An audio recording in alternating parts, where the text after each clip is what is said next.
ಪುರಾಣದ ಸೇವೆ ಮಾಡಲು ನಮ್ಮ ಜತ್ತ ತಾಲೂಕು ಸಾಂಗ್ಲಿ ಜಿಲ್ಲೆ ಗಿರಗಾಂವ್ ಗ್ರಾಮದ ಶ್ರೀ ಮಹೇಶ್ ಖೋತ್ ಅವರು ಇದು ಯೂಟ್ಯೂಬ್ ಚಾನಲ್ ತಂದಾರಿ. ಎಷ್ಟು ದೂರ ಅದ್ರಿ ಇಲ್ಲಿಂದ? ಸಾಂಗ್ಲಿ ಗೊತ್ತಾ ನಿಮಗೆ? ಇಲ್ಲಿಗೆ ಈ ಪುರಾಣವನ್ನು ಕರಿಯಪ್ಪ ತಾತನವರ ಪುಣ್ಯರಾಧನ ಇದು ಇಡೀ ಕನ್ನಡ ನಾಡಷ್ಟೇ ಅಲ್ಲ, ಈ ಭಾರತ ದೇಶದ ತುಂಬೆಲ್ಲ ಅವರು ಪ್ರಸಾರ ಮಾಡಲು ಸೇವೆ ಮಾಡಲು ಆಗಮಿಸಿದ್ದಾರೆ. ಅವರನ್ನು ಚಪ್ಪಾಳೆ ತಟ್ಟಿ ಗೌರವಿಸಬೇಕು.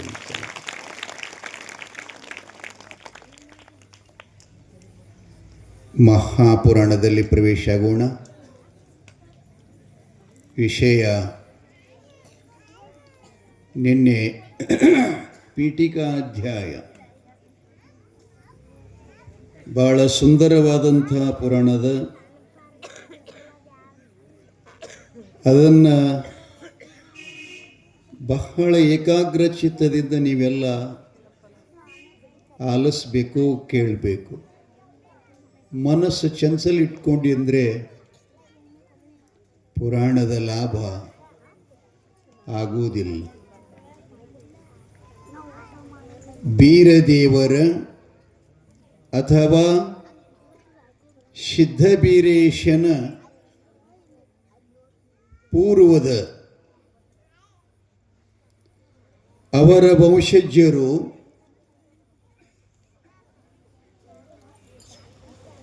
ತಿಪ್ರಂಗಿ ಪಟ್ಟಣ ಅಂಥೇಳಿ ಭೂಖಂಡದಲ್ಲಿ ಅತ್ಯಂತ ಸುಂದರವಾಗಿರತಕ್ಕಂತಹ ಪಟ್ಟಣ. ಆ ಪಟ್ಟಣದಲ್ಲಿ ಶಿವಭಕ್ತರಾಗಿರತಕ್ಕಂಥ ಪುಣ್ಯಶಾಲಿಗಳಾದ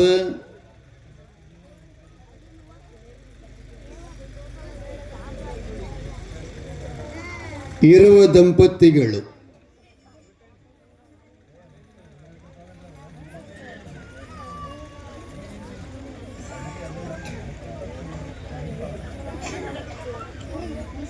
ಪರಶಿವನ ಮೇಲೆ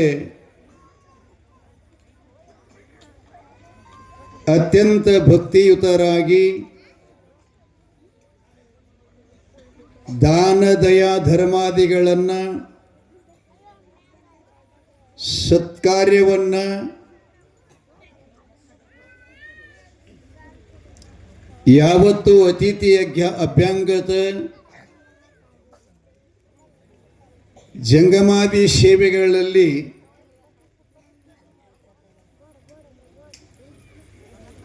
ನಿರತರಾಗಿರತಕ್ಕಂಥ ಅನಂತರಾಯ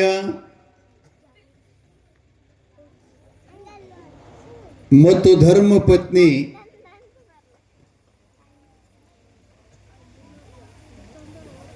ನೀಲಾವತಿ ಅಂಥೇಳಿ. ಅಂದರೆ ಬೀರದೇವರು ಹುಟ್ಟುವಕ್ಕಿಂತ ಪೂರ್ವದ ಎರಡನೇ ತಲೆ ಮಾತನ್ನು ಹೇಳಕತ್ತೀನಿ, ನಿಮಗೆ ಲಕ್ಷ್ಯದಾಗಿರಿ.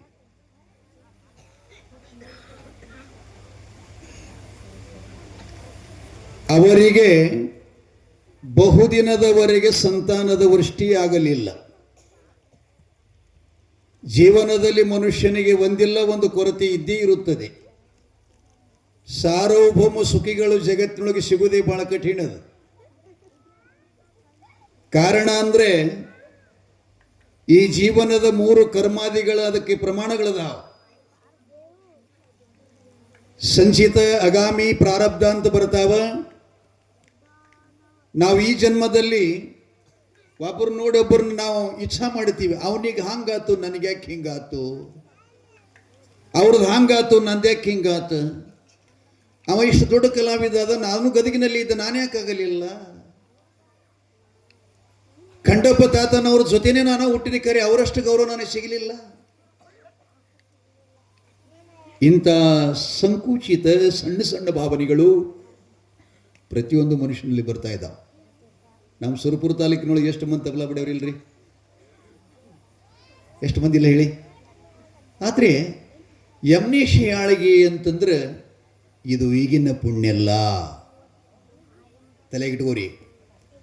ಇದೇನಪ್ಪ ಈಗಿಂದಲ್ಲ, ಪೂರ್ವ ಜನ್ಮದಲ್ಲಿ ಮಾಡಿದ ಪುಣ್ಯ. ಈ ತಬಲಾ ಸಂಗೀತ ಬರಬೇಕಾಗಿತ್ತು ಅಂದರೆ ಹಿಂದಿನ ಜನ್ಮದೊಳಗ ಗಂಧರ್ವ ಕುಲ ಇದ್ರನ ಕೈ ಹಿಡಿತದ, ಇಲ್ಲಂದ್ರೆ ಇಲ್ಲ. ಅದಕ್ಕೆ ಇಲ್ಲಿ ಪುರಾಣದಲ್ಲ ಯಾಕಿಷ್ಟು ನಿಮಗೆಲ್ಲ ತಲೆ ಹೊಡ್ಕೊಂಡು ಹೇಳೋ ಪ್ರಸಂಗ ಅಂತಂದ್ರೆ, ಎಲ್ಲೋ ಮನುಷ್ಯನೇ ಈ ಜನ್ಮ ಕೊಟ್ಟಿದ್ದು ಯಾಕೆ ಅಂತ ಕೇಳಿದರೆ, ನೀನು ಸಂತೋಷವಾಗಿ ಚೆನ್ನಾಗಿ ಅಂದಾಗಿ ಮತ್ತು ಈ ಭವ್ಯ ಜಗತ್ತಿನೊಳಗೆ ಸುಂದರವಾಗಿ ಬದುಕಲಿಕ್ಕೆ ಕೊಟ್ಟಂಥ ಇದು ಅವಕಾಶ. ಎಷ್ಟು ದಿನಪ್ಪ ನಾವು ಲೆಕ್ಕ ಮಾಡ್ತೀವಿ, ಈಗ ಹುಟ್ಟಿವಿ ಅಂದ್ರೆ 100 ವರ್ಷ ತನಕ ನಾವು ಹಾಯಾಗಿರ್ತೀವಿ. ಮುಂದೆ ಯಾವಾಗಾರೆ ನೋಡಿದ್ರೆ ಬಂದಿತ್ತೇಳು.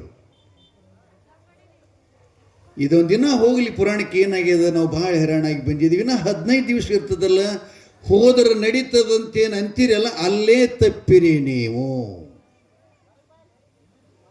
ಅಲ್ಲೇ ಪುಣ್ಯದ ಸತ್ಫಲದ ಸಂಧಿಯನ್ನ ಕಳ್ಕೊಂಡಿದ್ದೀರಿ. ಅದಕ್ಕೆ ಅವ್ರು ನಮ್ಮವ್ರು ಹೇಳ್ತಾರೆ, ಇಂದು ನಾಳೆ ಅನ್ನುವ ಮನುಷ್ಯ ಜೀವನದಲ್ಲಿ ಏನೂ ಸಾಧಿಸೋದಿಲ್ಲ, ಏನೂ ಸಾಧಿಸಲ್ಲ. ನಮ್ಮವ್ರು ಹಿಂದಿನ ಮಾತು ಹೇಳ್ತೀರಿ ಕಟ್ಟಿ ಮೇಲೆ ಕೂತ್ಕೊಂಡು, ನಾಳೆ ಅಂದವನ ಮನಿ. ಎಂಥ ಮಾತುಗಳ್ರಿ. ಅಲ್ಲ, ನೀವು ಯಾವ ಪುರಾಣ ವೇದ ಶಾಸ್ತ್ರಗಳನ್ನು ಪುಟಗಳನ್ನು ತಿರುಗಿ ಓದೋ ಅವಶ್ಯಕತೆ ಇಲ್ಲ. ಅವರು ಹೇಳಿರುವ ಮಾತನ್ನು ನಿಮ್ಮ ಗಮನಕ್ಕೆ ಬಂತು ಅಂತಂದ್ರೆ ಈಗಿಂದೀಗಲ್ಲ ನೀವೇನಾದರೂ ಸಾಧಿಸಲಿಕ್ಕೆ ಸಮರ್ಥರು ಅಂತ ಹೇಳ್ತಾ ಇದ್ದೀನಿ. ಎದ್ರ ಕಾಲಾಗ ಹೇಳಕತ್ತೀನಿ ರೀ, ಎದ್ರ ಕಾಲಾಗ?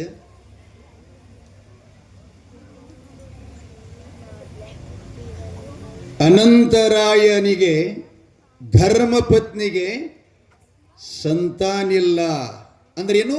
ಜೀವನದಲ್ಲಿ ಒಬ್ಬರಿಗೆ ಒಂದಿಲ್ಲ ಒಂದು ಕೊರತೆ ಇರ್ತದೆ. ಒಬ್ಬರಿಗೆ ಹಾಡ್ಲಿಕ್ಕೆ ಬರ್ತದ, ಹೇಳಕ್ಕೆ ಬರಲ್ಲ, ಹೇಳಕ್ಕೆ ಬರ್ತದ, ಹಾಡಕ್ಕೆ ಬರಲ್ಲ. ಒಬ್ಬೊಬ್ಬರು ಇಂಥ ದೊಡ್ಡ ಕಲಾವಿದರ ಜಗತ್ತಿನೊಳಗ್ರಿ ಹಾರ್ಮೋನಿಯಂ ಮೇಲೆ ಕೈನ ಇಡಾಕ್ ಬರುವುದಿಲ್ಲ, ಮತ್ತು ಅವ್ರಂಗೆ ಹಾಡೋರಂತೂ ಜಗತ್ನಾಗ ಹಿಂಗದ. ಅದಕ್ಕೆ ಯಾಕೆ ಹಿಂಗಾಗ್ತದಂದ್ರೆ, ನಾವು ಮಾಡಿದ ಕರ್ಮವೇ ಅದಕ್ಕೆ ಸಾಕ್ಷಿ, ತಾಯಿ ತಂದಿಗಳೇ. ಅದಕ್ಕಾಗಿ ನಾವು ಬರೀ ಹುಟ್ಟಿದ್ದೆ ಅದಕ್ಕಂದ್ರೆ ದುಡ್ಡು ಗಳಿಸಾಕ, ದುಡಿಲಿಕ್ಕೆ, ಮತ್ತು ಆಮೇಲೆ ಒಳ್ಳೆಯದನ್ನು ಬಿಟ್ಟು ಸ್ವಲ್ಪ ಕೆಟ್ಟದ್ದೇ ಜಾಸ್ತಿ ನಾವು ಗಮನಕ್ಕೆ ತಗೋತೀವಿ. ಲಕ್ಷ್ಯದಾಗಿರಲಿ, ನಾ ಹೇಳೋ ಮಾತೇನಿದು, ಲೌಕಿಕ ಭಾವನೆ ಇದ್ದ ಜೀವಿಗೆ ಸದಾ ಇನ್ನೊಬ್ಬರ ಬಗ್ಗೆ ತೆಗಳೋದು, ಇನ್ನೊಬ್ಬರ ಬಗ್ಗೆ ಹೊಟ್ಟೆ ಕಿಚ್ಚ ಪಡೋದು, ಇನ್ನೊಬ್ಬರ ಬಗ್ಗೆ ಕೆಟ್ಟ ದೃಷ್ಟಿಯಿಂದ ನೋಡೋದು, ಇನ್ನೊಬ್ಬರ ಬಗ್ಗೆ ಅವ್ರದ್ದು ಸ್ವಲ್ಪ ಹಾಳಾಯಿತು ಅಂದರೆ ಒಬ್ಬೊಬ್ಬರಿಗೆ ಆನಂದ ಆಗ್ತದೆ. ನಗನೂರಾಗಲ್ರಿ, ನೀವು 4 ಜಾತ್ರೆ ಮಾಡ್ತೀರಿ, ಆ ಕಡೆ ಹೇಳ್ತೀನಿ ನಾ.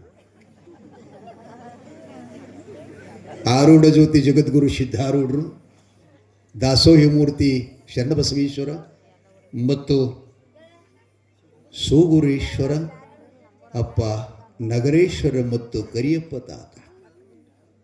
ನನಗಿಷ್ಟು ಸಂತೋಷ ಅನ್ನಿಸ್ತದೆ, ಈ ನಗನೂರು ಕ್ಷೇತ್ರಕ್ಕೆ ಖಂಡಪ್ಪ ತಾತನವರು ಹಾಡಲಿಕ್ಕಾಗಲ್ಲ, ಒಂದೆರಡು ಮಾತು ಹೇಳಕ್ಕೆ 1 ವರ್ಷ ತಪ್ಪಿಸಿದ್ರು ಅಂದ್ರೆ ಇಡೀ ವರ್ಷ ತನಕ ನನಗೊಂದು ರೊಟ್ಟಿ ಕಮ್ಮ ಆಗ್ತದೆ, ಚಿಂತೆ ಅಷ್ಟಾಗ್ತಿರ್ತದೆ. ಅಂದರೆ ಇಲ್ಲಿ ಬಂದಾಗ ಎಷ್ಟು ಪುಷ್ಟಿ ಆಗ್ತದೆ, ಸಂತೋಷ ಬರ್ತಂದ್ರೆ ಈ ಜಾಗಿನ ಮಣ್ಣಿನ ಮಹಿಮಾ ಎಂಥದ್ದು. ಈಗೆಲ್ಲ ಇವರು ಸೇವೆ ಮಾಡ್ತಾರಂದ್ರೆ ಇವ್ರ ಬೆಲೆ ನಮ್ಗೆ ಯಾರಿಗೆ ಕೊಡೋಕ್ಕಾಗಲ್ಲ. ಆದರೆ ಕರಿಯಪ್ಪ ತಾತ ಮಾಡಿದ ಆಶೀರ್ವಾದಕ್ಕೆ ಬೆಲೆ ಕಟ್ಟಕ್ಕಾಗಲ್ಲ.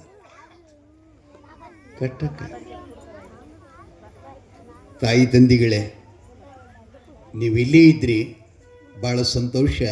ಅವ್ರಿಗೆ ಸಂತಾನಿಲ್ಲ. ಸಂತಾನಿಲ್ಲದಕ್ಕಾಗಿ ದೇವರನ್ನು ಮೊರೆ ಹೋಗ್ತಾರೆ. ಅವರಿಗೆ ಒಬ್ಬ ಮಗ ಆಗ್ತಾನೆ. ಅವನ ಹೆಸರ ತಿಪರಂಗಿ ಪಟ್ಟಣ ಅಂತೇನಾದ ಹೆಸರಿತ್ತಲ್ಲ ಅವರು ಇರುವ ಗ್ರಾಮಕ್ಕೆ.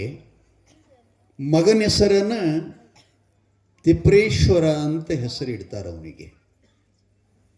ಇಟ್ಟ ಬಳಿಕ ಅವನಿಗೆ ಪ್ರೌಢಾವಸ್ಥೆಗೆ ಬಂದಾಗ ಮಗನಿಗೆ ಒಳ್ಳೆಯ ಸುಲಕ್ಷಣ ಸದ್ಗುಣಶಾಲಿ ಮದುವೆ ಮಾಡೋದಂದ್ರೆ ನಮ್ಮ ಭಾರತ ದೇಶದ ಪರಂಪರಾ ಸಂಸ್ಕೃತಿ ಹಿಂದೂ ಸನಾತನ ಧರ್ಮದ ಬಹಳ ಸುಂದರ ಸಂದೇಶ ಅದ. ಆಗ ಈಗ ಮಾತ್ರ ಅದನ್ನು ಸ್ವಲ್ಪ ಗ್ಲಾನಿ ಅಂದರೆ ಹಾಳಾಗುವಂಥ ಸಂಭವ.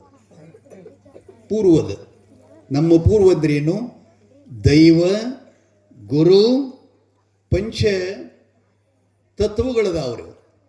ಏನೇನಪ್ಪ? ಮಾತೃ ದೇವೋ ಭವ, ಪಿತೃ ದೇವೋ ಭವ, ಆ ಬಳಿಕ ಆಚಾರ ದೇವೋ ಭವ ಮೂರನೇದು, ನಾಲ್ಕನೇದು ಅತಿಥಿ ದೇವೋ ಭವ, ಐದನೇದು ಗುರು ದೇವೋ ಭವ. ತಾಯಿ ತಂದೆಯರೇ, ನಾವು ಮನುಷ್ಯರಾಗಿ ಹುಟ್ಟಿವೆಲ್ಲ, ಇವು 5 ತತ್ವಗಳು ನಮಗೆ ಅನುಕರಣೆ ಒಳಗಿರಬೇಕು. ತಾಯಿ ದೇವರು, ತಂದೆ ದೇವರು, ಆ ಬಳಿಕ ಆಚಾರ. ಆಚಾರ ಅಂದ್ರೆ ಈಗ ನಾವು ಕೆಂಬಾವಿಗೆ ಹೋಗಬೇಕಾಗಿತ್ತು ಅಂದ್ರೆ ಯಾಕಡ್ದನ್ನು ಹುಲ್ಲು ಬರ್ತದೆ. ಯಾಕ್ರಿ ಸರ್? ಹತ್ತಿ ಹೊಲ್ದಂದು ಬರ್ತದೆ, ತೊಗರಿ ಹೊಲ್ದಂದು ಹೋಗಾಕ್ ಬರ್ತೈತಿ, ಕಬ್ಬಿನ ಹೊಲ್ದಂದು ಬರ್ತೈತಿ. ಆದ್ರೆ ಯಾವ ದಾರಿಯಿಂದ ಹೋದ್ರೆ ಸುಖ ಆಗ್ತದ್ರಿ?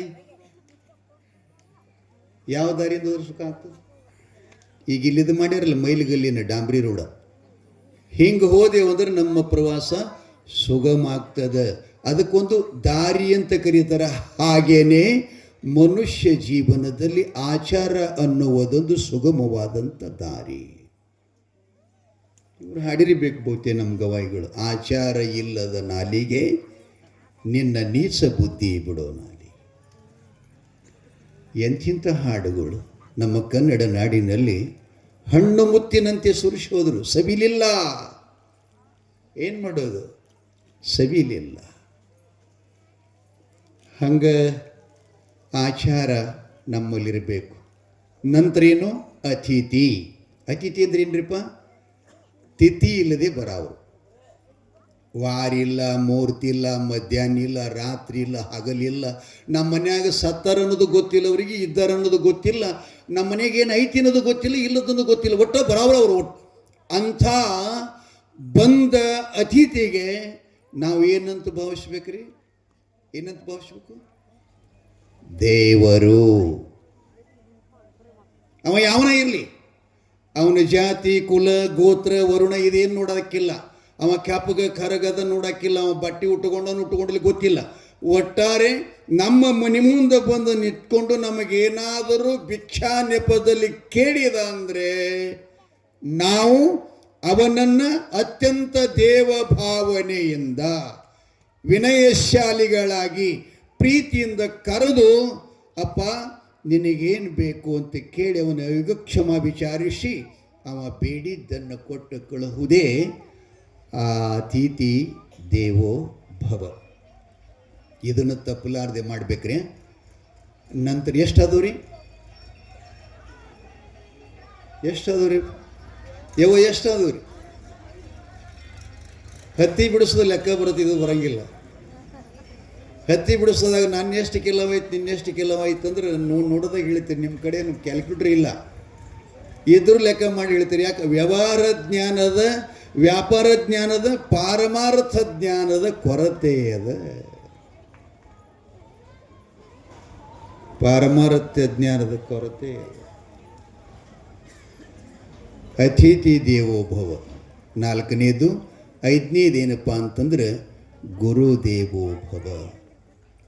ಗುರು ಅಂದ್ರೆ ಜ್ಞಾನ ಪ್ರಕಾಶ, ಸರ್ವ ಸಮಾನತೆ, ಸಮದೃಷ್ಟಿ, ಸರ್ವರ ಕಲ್ಯಾಣ ಕರ್ತೃ, ಸರ್ವ ದುಃಖಿಗಳ ಆಧಾರ ಸ್ತಂಭ ಮತ್ತು ಅವರನ್ನು ಸದಾಕಾಲದಲ್ಲಿ ಮುಮುಕ್ಷತ್ವದ ಕಡೆಗೆ ಎಳೆದು ಒಯ್ತಕ್ಕಂತಹ ಸಾಮರ್ಥ್ಯ ಜಗತ್ತಿನೊಳಗೆ ಯಾರಿಗೆದಂದ್ರೆ ಸದ್ಗುರುನಾಥನಿಗೆ. ಅದಕ್ಕಾಗಿ ನಾವೇನು ಮಾಡ್ಬೇಕ್ರಿ? ಏನ ಮಾಡಿದ್ರೂ ಸದ್ಗುರುವಿನ ಕೇಳೇ ಮಾಡಬೇಕು. ಅಪ್ಪ ಚೆನ್ನಾಗಿ ಕೂಡು, ನೀ ಹೆಂಗೆ ಕೂತಿದ್ಯೋ? ಪುರಾಣ ನಡೆದಾಗ ಕೇಳಕ್ಕೆ ಬಂದವರು ಕೂಡುದು ಕಲಿಬೇಕ್ರೆ ಮೊದಲು ಲಕ್ಷ್ಯದಾಗಿಲ್ಲ. ಯಾಕೆ ಈ ಮಾತನ್ನು ಹೇಳ್ತೀನಿ ಅಂದರೆ, ಇದು ಇಲ್ಲಿ ಪುರಾಣ ನಡೀತು ಅಂತಂದ್ರೆ ನಮ್ಮ ಕಣ್ಣಿಗೆ ಕಾಣಲಾರದ ದೇವತೆಗಳ ಸಹಿತ ಇಲ್ಲಿ ಬಂದು ಅವರು ಪ್ರಸನ್ನರಾಗಿರ್ತಾರೆ. ಇದು ಬಹಳ ದೊಡ್ಡ ವೇದಿಕೆ ರೀ. ಇದು ಬಹಳ ದೊಡ್ಡ, ಇದಕ್ಕಿಂತ ದೊಡ್ಡ ಜಗತ್ತಿನಾಗ ಮತ್ತೊಂದು ಯಾವುದು ಇಲ್ಲವೇ ಇಲ್ಲ. ಪುರಾಣ ಶಾಸ್ತ್ರ ವೇದಾಂತ ಚಿಂತನೆ ಅದನ್ನಲ್ಲ, ಇದಕ್ಕಿಂತ ದೊಡ್ಡದು ಯಾವುದಲ್ಲ. ಅದಕ್ಕೆ ಇಲ್ಲಿ ಬಂದ ಮೇಲೆ ನೀವೆಷ್ಟು ಶಿಸ್ತಾಗಿ, ಶಾಂತಾಗಿ ಮತ್ತು ವಿನಯದಿಂದ, ಭಾವದಿಂದ ಕೇಳ್ತೀರಿ, ಅದರ ಸಫಲತೆ ಆಗ್ತದೆ. ಮತ್ತು ನೀವು ಬಸ್ ಸ್ಟ್ಯಾಂಡ್ದಾಗ ಕೂತಂಗೆ, ಬಡಗೌಡನ ಅಡಕಟಿ ಮೇಲೆ ಕೂತಂಗೆ, ಆ ಬಳಿಕ ಅಲ್ಲಿ ಇಲ್ಲಿ ಕೂತಂಗೆ ಕೂತು ಯಾವಾಗ ಕೇಳಬೇಕು, ನಿತ್ಯ ಯಾವಾಗ ನೋಡಬೇಕು, ಇದು ಮೊದಲು ವಿಚಾರ ಮಾಡಬೇಕು. ಯಾಕಂದ್ರೆ ಈಗೆಲ್ಲ ಊಟ ಮಾಡೋದೇ ತಿರುಗಾಡಿ ಬಂದದ್ರಿ. ಈಗ ವೈಗಳು ಊಟ ಮಾಡೋದು ತಿರುಗಾಡಿ ಕೂತು ಮಾಡೋದು ಬಂದ, ಕಾಲಾಗಿ ಚಪ್ಪಲ್ ಹಾಕು. ಸಂಸ್ಕೃತಿ ನಷ್ಟ ಆಗ್ಯದ್ರಿ. ನಿಜವಾಗಿಯೂ ಆರೋಗ್ಯ ರೀತಿಯಿಂದ, ಧರ್ಮ ರೀತಿಯಿಂದ ನಿತ್ಯ ಊಟ ಮಾಡೋದು ಮನುಷ್ಯನ ಸಂಸ್ಕೃತಿ ಅಲ್ಲ. ನೀಡೋರೊಂದು ಅದನ್ನು ಕಲಾ ತೆಗೆದ್ರು. ತಿರುಗಾಡಿ ಇಷ್ಟೆಲ್ಲ ಬಗ್ಗೆ ಯಾವ ನೀಡೋ ಮಗ, ಅದಕ್ಕೆ ಒಂದು ಟೇಬಲ್ ಮೇಲೆ ಇಟ್ಟರೆ ತಾನೇ ಮಕ್ಕಳು ಬೇಕಾದವ್ರು ತೊಗೊಂಡು ಹೋಗ್ತಾರಂತೆ. ಹಾಗಲ್ಲದು. ಎಷ್ಟು ತ್ರಾಸಿದ್ರೂ ಕೂಡ ನಾವು ಮುಕುಳಿ ಭೂಮಿಗೆ ಹಚ್ಚಿ ಚಕ್ಮುಕಳಿ ಹಾಕಿ ಊಟ ಮಾಡಬೇಕ್ರಿ. ನಿಜವಾಗಿಯೂ ಪ್ರಸಾದ ಅಂತರದಕ್ಕೆ. ಇಂತಹ ಸಂಸ್ಕೃತಿಗಳಿಂದ ನಾವು ಬಹಳ ವಂಚಿತರಿದ್ದೀವಿ. ಇನ್ನೊಂದು ನಿಮ್ಗೇನು ಹೇಳಕತ್ತೀನಿ ನಾನು, ಲಕ್ಷ್ಯದಾಗಿರಲಿ. ಇವು 5 ಸಂಸ್ಕೃತಿಯಿಂದ ನಾವು ವಂಚಿತ ಆಗಿದ್ದೇವ್ರಿಗೆ. ಎದರಿಂದ್ರಪ್ಪ? ತಾಯಿ ತಂದಿನ, ಅತಿಥಿನ, ಆಚಾರನ ಮತ್ತು ಗುರುವನ್ನು ಒತ್ತಟ್ಟಿಗೆ ಮೂಲಿಯೊಳಗೆ ಮರೆಮಾಚಿ ನಮ್ಮ ಮನಸ್ಸು ಹೆಂಗೆ ಅನಿಸ್ತದ, ನಮ್ಮ ಮನಸ್ಸಿಗೆ ಏನು ಮಾಡ್ಬೇಕನ್ನಿಸ್ತದ, ನಾವು ಮನುಷ್ಯನಂತೆ ನಡೆದೀವಿ. ನಾ ಲಗ್ನದ ವಿಚಾರ ಹೇಳಕತ್ತೀನಿ, ತಲೆಗಿರ್ಲಿ ನಿಮಗೆಲ್ಲ. ಲಗ್ನ ಮಾಡಿಕೊಳ್ಳೋದು, ತಿಪ್ರೇಶ್ವರನಿಗೆ ತಂದೆಯಾಗಿರತಕ್ಕಂಥ ಅನಂತರಾಯ ಕನ್ಯಾಶ್ವಣೆ ಮಾಡ್ತಾ ಇದ್ದಾನೆ, ಕನ್ಯಾಶೋಧನ ಮಾಡ್ತಾ ಇದ್ದಾನೆ. ಎಂಥ ಕನ್ಯಾ ಅಂದ್ರೆ ಆಕಿ ಗುಣವಂತಳಾಗಿರಬೇಕು, ಧರ್ಮವಂತಳಾಗಿರಬೇಕು, ದಯದಾನ ಧರ್ಮ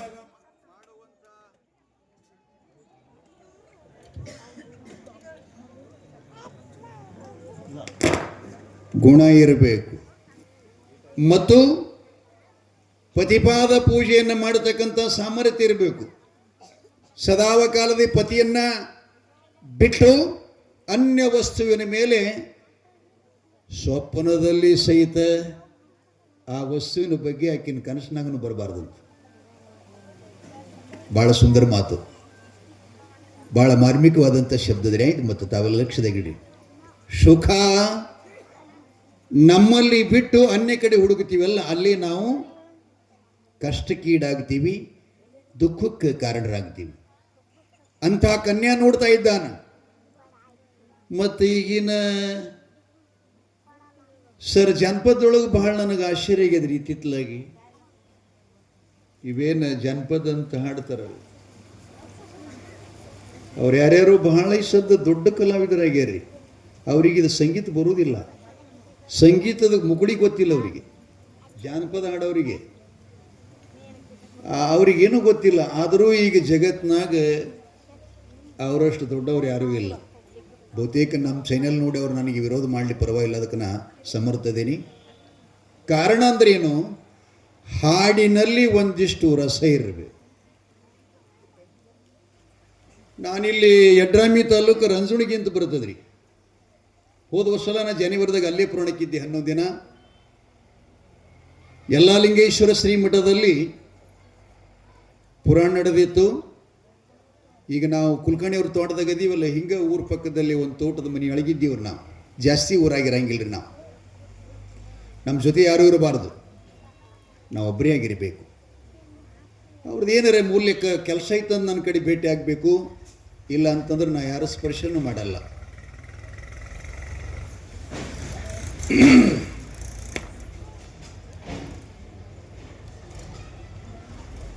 ಪುರಾಣ ಮಂಗಲ ಮಾಡಿಕೊಂಡು ನಾನು ವಿಶ್ರಾಂತಿ ಗೃಹಕ್ಕೆ ಹೋದೆ. ಪ್ರಸಾದ ಮಾಡಿಕೊಂಡು ಮಲ್ಕೊಂಡೆ. ಬೆಳಿಗ್ಗೆ 5:30 ಗಂಟೆಗೆ ನಾನಿದ್ದ ತೋಟದ ಒಂದು ಹೊಲ ಬಿಟ್ಟು 2ನೇ ಹೊಲದೊಳಗೆ ಒಬ್ಬ ಟ್ಯಾಕ್ಟರ್ ಹುಡುಗ ನೆಗಲ ಹೊಡಿತಿದ್ದ, ಪೊಲ್ಟಿಪಾಳ್ ನೆಗಲ ಹೊಡಿತಿದ್ದ. ರಿಕಾರ್ಡ್ ಹಾಕಿದ್ರಿ ಮಸ್ತ್, ರಿಕಾರ್ಡ್ ಹಾಕಿದ ಮಸ್ತ್.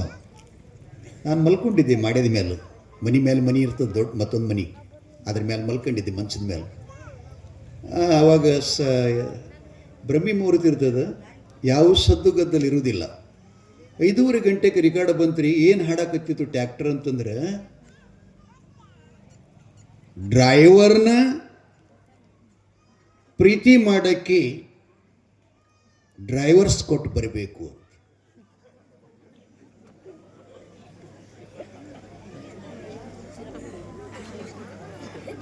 ಅದಕ್ಕೆ ಮಡಿವಾಳಪ್ಪನವ್ರು ಹೇಳಿದ್ರು, ನಗಬೇಕ ಏನಬೇಕು,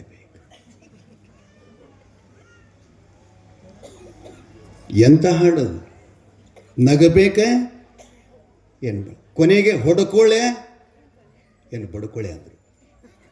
ಜಗದ ಜನರು ಮಾಡುವ ಹೇಸಿ ಹಗರಣ ಕಂಡು ನಗ್ಬೇಕ ಏನು ಹೇಳಬೇಕು. ಮುಂದೇನ್ರಿ ಗವಾಯಿಗಳ ಶಬ್ದ ಇಲ್ಲ, ಅದು ನಗೆ ಬರುತ್ತಿದ್ದು ಇನ್ನೊಬ್ಬರು ಸಾಹಿತ್ಯದ. ನಗಬೇಕು ಅಳಬೇಕು, ಇದು ಮಡಿವಾಳಪ್ಪನ ಸಾಹಿತ್ಯ ಅದ್ರಿಪ್ಪ. ಅದು ಮುಂದಿನ ನಂತರ ಅವರು ಯಮನೀಶ್ ಅವರೇ, 6 ವರ್ಗವ ನಳೆದವರು ಆರಾರಿಲ್ಲೆಂಬುವರು, ಲಕ್ಷದಾಗಿಡುವರು.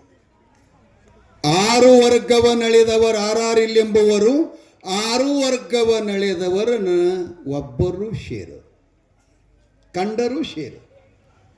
ಆ ಬಳಿಕ 6×3=36 ಎಂದು ಹೇಳುವರು. ಏನ್ರಿ, 6×3=36 ಎಂದು ಹೇಳುವರು. ಘೋರ ನರಕದ ಸಾಗರದೋಳು ಬಿದ್ದು ಸಾಯುವರನ್ನ ಕಂಡು ನಗಬೇಕ. ನಿಮಗೆಲ್ಲ ನಗೆ ಬಂತಲ್ಲ ನಾ ಹಾಡೋದು ಕೇಳಿ.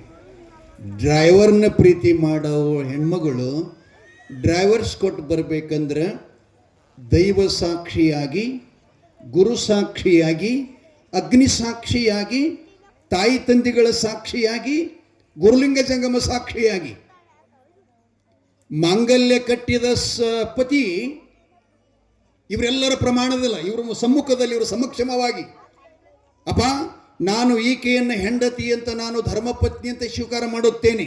ಅಗ್ನಿ ಸಾಕ್ಷಿಯಾಗಿ ಈಕೆ ನನಗೆ ಸರ್ವಕಾಲದಲ್ಲಿ ಹೆಂಡತಿಯಲ್ಲ, ತಾಯಿ ಆದವಳಿಕಿನ, ತಂಗಿ ಆದವಳಿಕಿನ, ಅಕ್ಕ ಆದವಳಿಕಿನ ನನಗೆ ಜನ್ಮ ನೀಡಿದ ತಾಯಿ.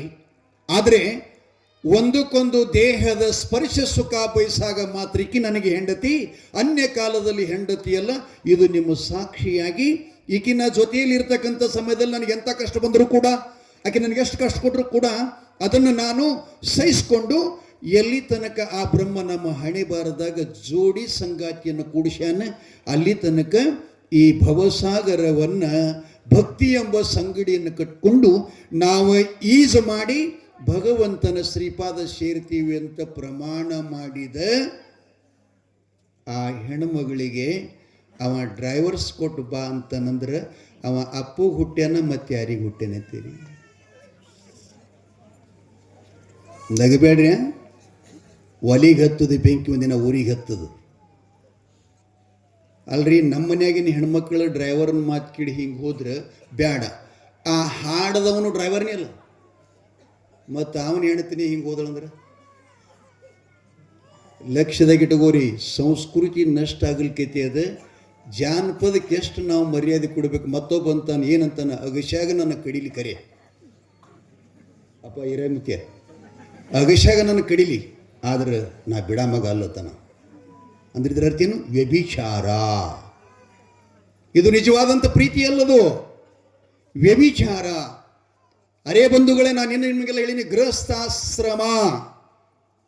ಇದಕ್ಕೆ ಆಶ್ರಮ ಅಂದಾರ್ರಿ. ನಮ್ಮವರೆಲ್ಲ ಪರಮಾತ್ಮ ಅದಕ್ಕೆ ಕೊಟ್ಟಾನ. ಹೆಣ್ಣಿನಲ್ಲಿ ಪ್ರೀತಿ, ಗಂಡಿನಲ್ಲಿ ವಾತ್ಸಲ್ಯ. ಈ ಸಂಗಮದೊಂದಿಗೆ ನೀವು ಸರಿಯಾಗಿ ಬದುಕಿ ಸತಿಪತಿಗಳೊಂದಾದ ಭಕ್ತಿ ಹಿತವಾಗಿರುವುದು ಶಿವಂಗೆ. ಇಂಥ ಸಂಸ್ಕೃತಿಯನ್ನು ಬಿಟ್ಟು ಆ ಜಾನಪದಕ್ಕೆ ತಾವೆಲ್ಲ ಪ್ರಾಧಾನ್ಯತೆ ಕೊಟ್ಟಾಗ ನಾವು ಸಾಕಿದ ಮಕ್ಕಳು ರಾತ್ರಿ ಯಾಕೆ ಹೋಗಲ್ಲ ಎದ್ದು? ನೀವು ಕಲಿಸಿದ ಪಾಠದು. ಸ್ವಲ್ಪ ನಿಮ್ಮ ನಾಚಿಕೆಯಲ್ಲಿ ನಾ ಹೇಳುವಂಥ ಮಾತುಗಳು. ಸಿಟ್ಟಿಗೆ ಬಂದರೂ ಪರವಾಗಿಲ್ಲ. ಮುತ್ತೆ ನೀವು ಪುರಾಣ ಬಿಟ್ಟು ಇದನ್ನ ಯಾಕೆ ಹೇಳಕತ್ತೀನಿ, ನಾಳೆಗೆ ಹೇಳಿಬಿಡಂದ್ರು ನಮ್ಮ ಊರಿಗೆ ಹೋಗ್ತೀನಿ ನಾ.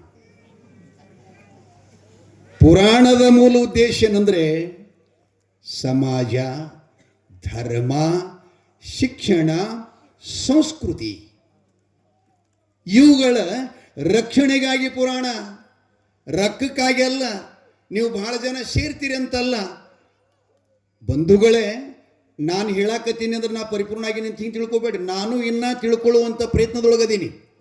ಕಾರಣ ಆ ಬ್ರಹ್ಮನ ಹೇಳ್ತಾನೆ ಸರಸ್ವತಿಗೆ, ದೇವಿ ನನ್ನ ಹತ್ರ ಎಷ್ಟು ಜ್ಞಾನದಂದ್ರೆ ಸಮುದ್ರ ದಂಡಿ ಕರ್ಕೊಂಡು ಹೋದಂತೆ, ಬಗ್ಸಾಗ ನೀರು ಇಡದಂತೆ. ದೇವಿ ಸರಸ್ವತಿ ಹೇಳ್ತಾನೆ ವಿದ್ಯಾ ದೇವತೆಗೆ, ದೇವಿ ಈ ಬಗ್ಸಾಗ ನೀರು ಎಷ್ಟು? ಒಂದು ಬಗ್ಸಿ ಸ್ವಾಮಿ, ನೀ ಎಂತಿಯಲ್ಲ ನೀವು ಎಷ್ಟು ದೊಡ್ಡ ಮದಿ ಅಂತ. ಈ ಬಗ್ಸಾಗ ನೀರು ಇದ್ದಷ್ಟು ನನ್ನ ಹತ್ರ ಜ್ಞಾನದ. ಈಗೇನು ಉಳಿದೈತಿಲ್ಲ ಸಾಗರ, ಇನ್ನೂ ಅದ. ಇದು ಪರಬ್ರಹ್ಮದ ಜ್ಞಾನ. ಏನು ಮಾಡೋದು? ಯಾರಿಗೆ ಯಾವ ಸುಖ ಇಲ್ಲ ಅಂತ ಅನ್ಬೇಡ್ರಿ. ಈ ಸರ್ವ ಸುಖ ಎಲ್ಲರಿಗೂ ಪರಮಾತ್ಮ ಸ್ವತಂತ್ರವಾಗಿ ಕೊಟ್ಟಿದ್ದಾನೆ. ಆದರೆ ಅಪರಾಧಿಗಳಾಗಬೇಡ್ರಿ, ಕಳ್ಳರಾಗಬೇಡ್ರಿ. ಆ ಬಳಿಕ ತನ್ನ ಅಗಲನ್ನು ಬಿಟ್ಟು ಇನ್ನೊಂದು ಅಗಲದ ಕಡೆ ನೋಡುವುದನ್ನು ನಾವು ತಡೆಗಟ್ಟುವ ತನಕ ಧರ್ಮದ ಉದ್ಧಾರ ಆಗಲ್ಲ. ಇಲ್ಲಿ ಅನಂತರಾಯನು ತನ್ನ ಮಗನಿಗೆ ಒಳ್ಳೆ ಸುಕನ್ಯಾ, ಸದ್ಗುಣ ಸಂಪನ್ನಿ ಕಮಲಾದೇವಿ ಅಂತ ನಿಶ್ಚಯ ಮಾಡಿ ಮದುವೆ ಮಾಡಿಬಿಡುತ್ತಾರೆ. ಕೆಲವು ದಿವಸಗಳನ್ನು ದಂಪತಿಗಳು ತಮ್ಮ ಜೀವನದಲ್ಲಿ ಅನ್ಯೋನ್ಯ ಪ್ರೀತಿ, ವಾತ್ಸಲ್ಯ, ಹೆಣ್ಮಕ್ಕಳಿಗೆ ಒಂದು ಛಲ ಇರಬೇಕು. ಮತ್ತು ನೀವು ಕಟ್ಟಿ ಮೇಲೆ ಕೂತವ್ರು ಅವ್ರಿಗೆ ಹೇಳಕತ್ತೀನಿ ತಿಳ್ಕೊಂಡ್ರಿ ಪೋ, ನೀವು ಶರ್ಯದ ಅಂಗಡಿಗೆ ಹೋಗೋದು ಬಿಡಬೇಕು. ಗೋವಾ ಗಟ್ಕ ತಿನ್ನಬಾರ್ದು. ಎಲ್ಲಿ ನೋಡ್ತೀರಿ ಎಲ್ಲ ಪಾಕಿಟ್ ಅದೇ ಅದಾವೆ ಸುತ್ತಮುತ್ತ ಎಲ್ಲ. ಮನ್ಯಾಗ ನೋಡ್ತೀರಿ ಇಲ್ಲಿ ಅಂಗಡಿ ಮುಂದೆ, ರೋಡ್ ಮುಂದೆ ಎಲ್ಲ ಕಡೆ ಅದರಾಗ ಬಸ್ಸಿನ ಮ್ಯಾಲೆ ಅದು ಸರ್ ಇದು ಒಂದು ಬಂದೈತ್ರಿ ವಿಮಲ, ಮತ್ತು ಇನ್ನೊಂದು ಅದು ಬಾಯಾಗ ಹಾಕಿ ನೋಡಿ ಅಂತಾರೆ. ಏನು ಮಾಡೋದು? ನನಗೆ 55 ವರ್ಷ ರೀ. ಎಷ್ಟು ರೀ? 55. ಆದ್ರೆ ಏನೋ ನಾ ಚೀಲ ಹೊರಿತೀನಿ ರೀ, ಲಕ್ಷದಾಗಿರಲಿ. ಮತ್ತು ನಾ ಉಡ್ಲಿಕ್ಕತ್ತಂದ್ರೆ ಏನೋ 16, 18, 20 ವರ್ಷದ ಹುಡುಗ ಮನೆಯಂಗಿಲ್ಲ. ಆ ಬಳಿಕ ಡಾಕ್ಟ್ರ್ ನನಗೆ ಎಂದು ಚಿಕಿತ್ಸೆ ಮಾಡಿ ಇಲ್ಲಿ ತನಕ ಇನ್ನು ಮತ್ತು ಯಾವ ಟ್ಯಾಬ್ಲೆಟ್ ಕೂಡ ನಾನು ತಗೊಂಡಿಲ್ಲ. ತಲೆನೋವಿಲ್ಲ, ವಾಂತಿ ಇಲ್ಲ, ಡಯಾಬಿಟಿಸ್ ಇಲ್ಲ, ಹಾರ್ಟ್ ಇಲ್ಲ, ಪಿತ್ತಿಲ್ಲ, ಜ್ವರ ಕೆಮ್ಮು ಇಲ್ಲ. ಒಂದೊಂದು ಸಲ ಸ್ವಲ್ಪ ಈ ಹವಾಮಾನಗಳ ನೀರು ಬದಲಾವಣೆಯಿಂದ ನೆಗಡಿ ಬರ್ತದೆ, ಸ್ವಲ್ಪ ಕೆಮ್ಮು ಬರ್ತದೆ. ಆದ್ರೆ ನಾನು ಗುಳಿ ತೊಗೊಳಂಗಿಲ್ಲ. ಬರೀ ಅರಿಶಿಣ ಪುಡಿ, ಬೆಳ್ಳುಳ್ಳಿ ಮತ್ತು ಒಂದು ಹಳಕ್ಕೆ ಬೆಲ್ಲ ಇದನ್ನು ಕುದಿಸಿ ಕಪ್ನಾಗ ಹಾಕ್ಕೊಂಡು ಕುಡಿತೀನಿ ರೀ. 3 ದಿನ ಮುಗ್ದ ಹೋಗ್ಬಿಡ್ತೈತೆ, ಅದು ಬರೋದಿಲ್ಲ. ಮತ್ತೊಮ್ಮೆ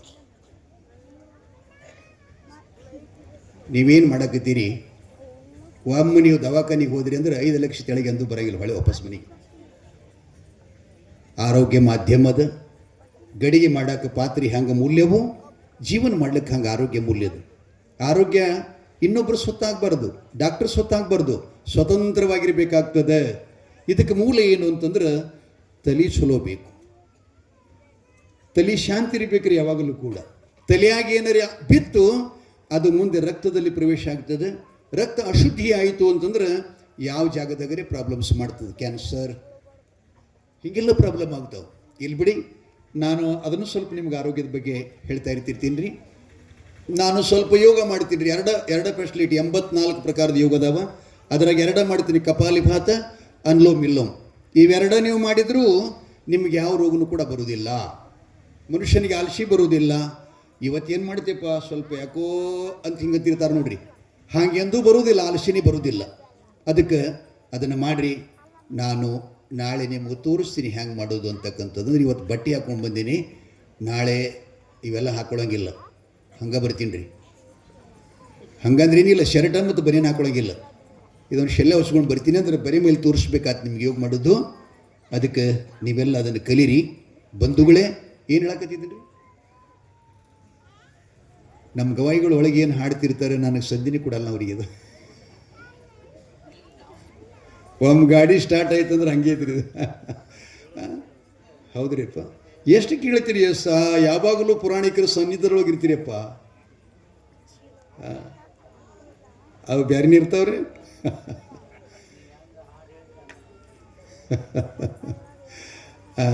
ಬಸವಣ್ಣ ಏನು ಹೇಳಕತ್ತಿದ್ನಪ್ಪ? ನಗತಾನ ಮೊಮ್ಮಗ ಪಾಪ. ಅವನು ನೋಡಿದ್ರೆ ಒಂಥರ ಆನಂದ ಆಗ್ತಿದ್ರು, ಅಷ್ಟು ಚಲೋ ಅದಾನ. ಲಗ್ನ ಮಾಡಿದ್ರು. ಯಾರದ್ರಿ? ಈಗನೇ ಹೇಳಿದ್ನಿಲ್ಲ ಹೆಸರು ನಿಮಗೆ, ತಿಪ್ರೇಶ್ವರ ಮತ್ತು ಕಮಲಾದೇವಿ. ತಿಪ್ರಾಯನ್ರಿ ಅದ್ರ ಕಡೆ, ತಿಪ್ರೇಶ್ವರಕ್ಕೆ ಬರಲಿಲ್ಲ ಅಂದ್ರೆ. ಲಗ್ನ ಮಾಡಿದರು. ಗುರು ಸಾಕ್ಷಿಯಾಗಿ, ಧರ್ಮ ಸಾಕ್ಷಿಯಾಗಿ, ಜಂಗಮ ಸಾಕ್ಷಿಯಾಗಿ, ತಾಯಿ ತಂದೆಗಳ ಸಾಕ್ಷಿಯಾಗಿ ಮದುವೆಯಾಯಿತು. ಮದುವೆಯಾದ ಬಳಿಕ ಅವರಲ್ಲಿ ಇಂಥ ಪ್ರೀತಿ ಇತ್ರಿ, ದೇಹಗಳು ಎರಡಾದರೆ ಅವರ ಮನಸ್ಸು ಒಂದೇ ಇತ್ತು. ನಿಮ್ಮಂಗೆ ಅವ್ರ ಗಂಡನ ಜೊತೆಯಲ್ಲಿ ಬಂಗಾರ ತಂದು ಕೊಡಲಿಲ್ಲ, ನಿಮ್ಮ ಮಗನಂತ ತಂದು ಕೊಡಲಿಲ್ಲ, ನಿನಗೆ ಮಾಡ್ಕೊಂಡು ನನಗೇನು ಸುಖ ಐತೆ, ನಿನ್ನ ಹೆಣ ಎತ್ತಲಿಯೋ ತರಲಿಲ್ಲ. ನೀವೆಲ್ಲ ಬೇಡೋದು ಹಾಳಾಗೋದ ಬೇಡ್ತೀರಿ ಗಂಡಗೆ, ಮತ್ತು ಎಲ್ಲ ಕಳ್ಳರ ಕಣ್ಣು ಹಾಕದೆ ನೋಡ್ತೀರಿ, ಬೇಡ್ತೀರಿ ನೀವೆಲ್ಲ. ಕಳ್ಳ ಹಾಕರ ದುಷ್ಟ ದುರ್ಜನರ ಕಣ್ಣ ನಿಮ್ಮ ಮ್ಯಾಲ ಬೀಳಲಾರ್ದಂಗೆ ಬೇಡಬೇಕು, ನಿಮ್ಮ ಮ್ಯಾಲ ಬೀಳಲಾರ್ದಂಗೆ ಬೇಡಬೇಕು. ನಿಮ್ಮನ್ನು ಕಂಡ್ರೆ ಹೆದರ್ಬೇಕ್ರಿ.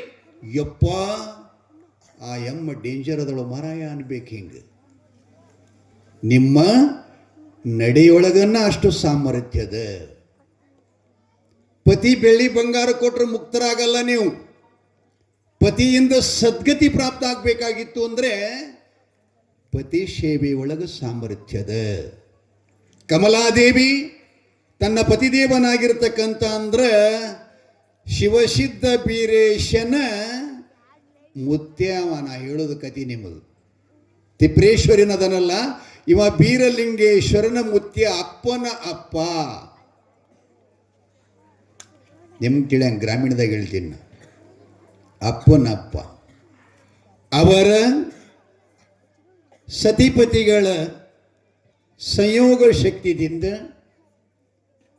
ಒಬ್ಬ ದೇವನ ಕೃಪೆಯಿಂದ ಮಕ್ಕಳು ಚಲೋ ಹುಟ್ಟಬೇಕು, ಚೆನ್ನಾಗಿ ಹುಟ್ಟಬೇಕು, ಪುಣ್ಯಶಾಲಿಗಳು ಹುಟ್ಟಬೇಕಾದ್ರೂ ಕೂಡ ತಾಯಿಯಂದ್ರು ಸ್ವಲ್ಪ ತಪಸ್ಸು ಮಾಡಬೇಕಾಗ್ತಿರ್ತದ್ರಿ. ಆಹಾರ ನಿಯಂತ್ರಣ, ನಿಮ್ಮಲ್ಲಿ ಮನಸ್ಸಿನ ನಿಯಂತ್ರಣ, ಇಂದ್ರಿಯಗಳ ನಿಯಂತ್ರಣ, ಆ ಬಳಿಕ ನಿಮ್ಮಲ್ಲಿರ್ತಕ್ಕಂಥ ವಿಚಾರಗಳು ಯಾವಾಗಲೂ ಪರಿಶುದ್ಧವಾಗಿದ್ದು ಅಂತಂದ್ರೆ ನಿಮ್ಮ ಹೊಟ್ಟೆಯಿಂದ ಚಲೋ ಮಕ್ಕಳೇ ಹುಡ್ತಾವ, ಏನೂ ಪ್ರಾಬ್ಲಮ್ ಇಲ್ಲ. ಮಕ್ಕಳನ್ನು ಹಡಿಯೋದು ನಮ್ಮ ಕೈಯಾಗದ. ನೋಡ್ತಿರಲ್ಲ ಇತಿಹಾಸದೊಳಗೆ, ಹಿಂದಿನವರೆಲ್ಲ ಮಕ್ಕಳನ್ನು ಹಡಿಬೇಕಾದ್ರೆ ಅವ್ರು ಏನು ಮಾಡ್ತಿದ್ರು? ದೇವರ ಪೂಜೆ, ಪದಿಪಾದ ಪೂಜೆ, ಧರ್ಮ, ದಾನ, ಜೀವನದಲ್ಲೆಂದೂ ಸಿಟ್ಟಿಗೆ ಬರ್ತಿದ್ದಿಲ್ಲ ಅವರು. ಎಂಥ ಪ್ರಸಂಗ ಬಂದರೂ ಅದನ್ನು ಸಹಿಸ್ಕೊಂಡು ಹೋಗ್ತಾ ಇದ್ರು. ತಾಳ್ಮೆ ಶಕ್ತಿ ಇರ್ತಿತ್ತು ಅವರಲ್ಲಿ. ತಾಳ್ಮೆ ಅನ್ನೋದು ಬಹಳ ದೊಡ್ಡ ತಪಸ್ಸೋದ ಜಗತ್ತಿನೊಳಗೆ. ಇವ 12 ವರ್ಷ ಅನ್ನ ನೀರು ಬಿಟ್ಟು ತಪಸ್ಸು ಮಾಡ್ಯಾನ, ತಾಳ್ಮೆ ಇಲ್ಲಾಂದ್ರೆ ಅವನ ತಪಸ್ಸೆಲ್ಲ ಒಂದು ಕ್ಷಣದಾಗ ಹಾಳಾಗಿ ಹೋಗ್ತದೆ. ಅವರು ಅಪ್ಪವ್ರು ಹೇಳ್ತಿದ್ರಲ್ಲ, ಜ್ಞಾನಯೋಗಾಶ್ರಮದ ಸಿದ್ದೇಶ್ವರ ಸ್ವಾಮಿಗಳು, ತಡ್ಕೋಬೇಕಂತೀರಿ ಮಾತಿಗೂ. ದುಡುಕಬಾರದು, ತಡ್ಕೋಬೇಕು.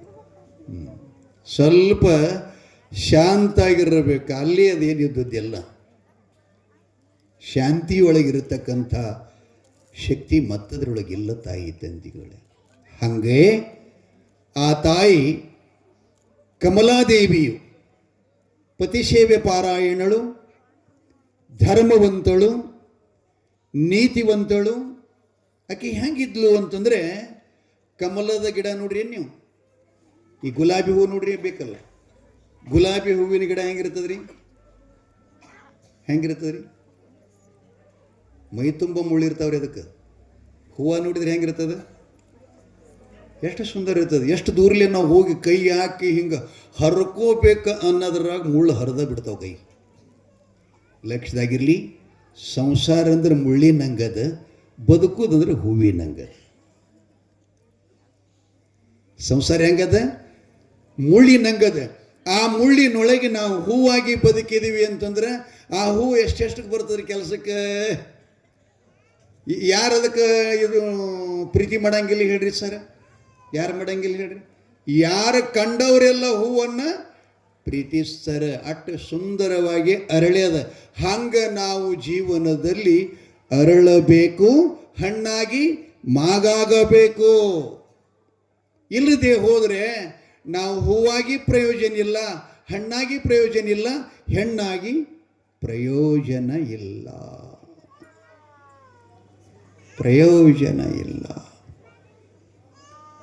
ಆ ತಾಯಿ ಶಿವನ ಒಲುಮೆಯಿಂದ ಗರ್ಭವತಿಯಾಗ್ತಾಳೆ. ನವಮಾಸಗಳನ್ನು ತುಂಬಿದ ನಂತರ ಸುಲಕ್ಷಣವಾಗಿರತಕ್ಕಂಥ ಮಗುವಿಗೆ ಜನ್ಮ ಕೊಡ್ತಾ ಇದ್ದಾರೆ.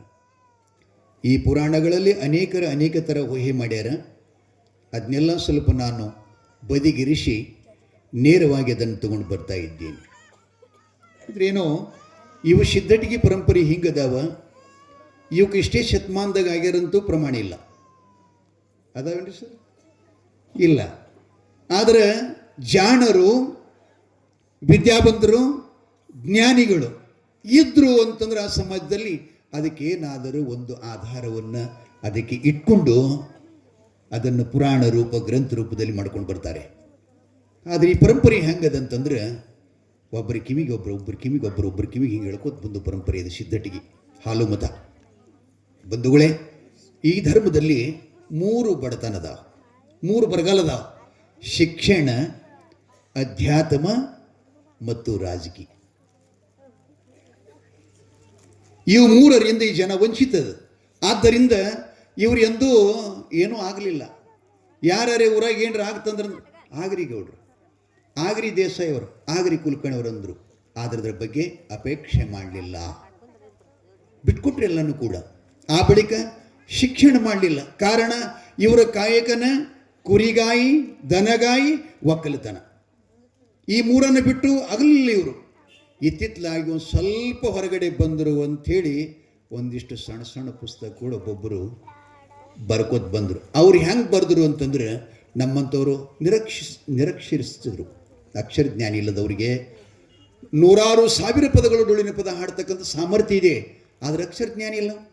ಅಂಥವರನ್ನು MA PhD ಮಾಡಿದವರು ಆಶ್ರಯ ಮಾಡಿಕೊಂಡು, ಮುಖ್ಯ ನೀ ಏನು ಹಾಡ್ತಿ ಹಾಡು, ಅದೊಂದು ನಾನು ಹಾಲು ಮತ್ತು ಕಾವ್ಯ ಅಂತ ಬರಿತೀನಿ ಅಂತ ಅವನ ಬಾಯಲ್ಲಿ ಕೇಳಿ ಈ ಸಾಹಿತ್ಯಗಳನ್ನು ಮಾಡ್ಕೊಂಡು ಬಂದಿದ್ದಾರೆ ಬಂಧುಗಳೇ.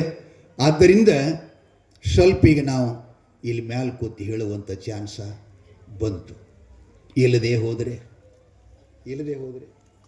ನಾವು ಅಲ್ಲೇ ಕುಂಡಿರ್ತಿದ್ವಿ.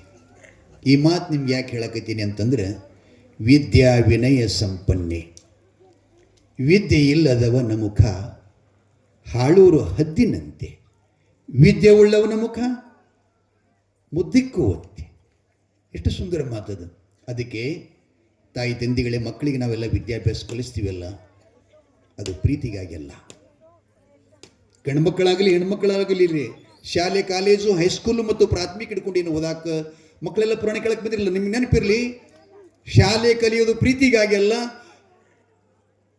ಇಡೀ ಜೀವನವನ್ನು ಪ್ರೀತಿಸುವುದಕ್ಕಾಗಿ.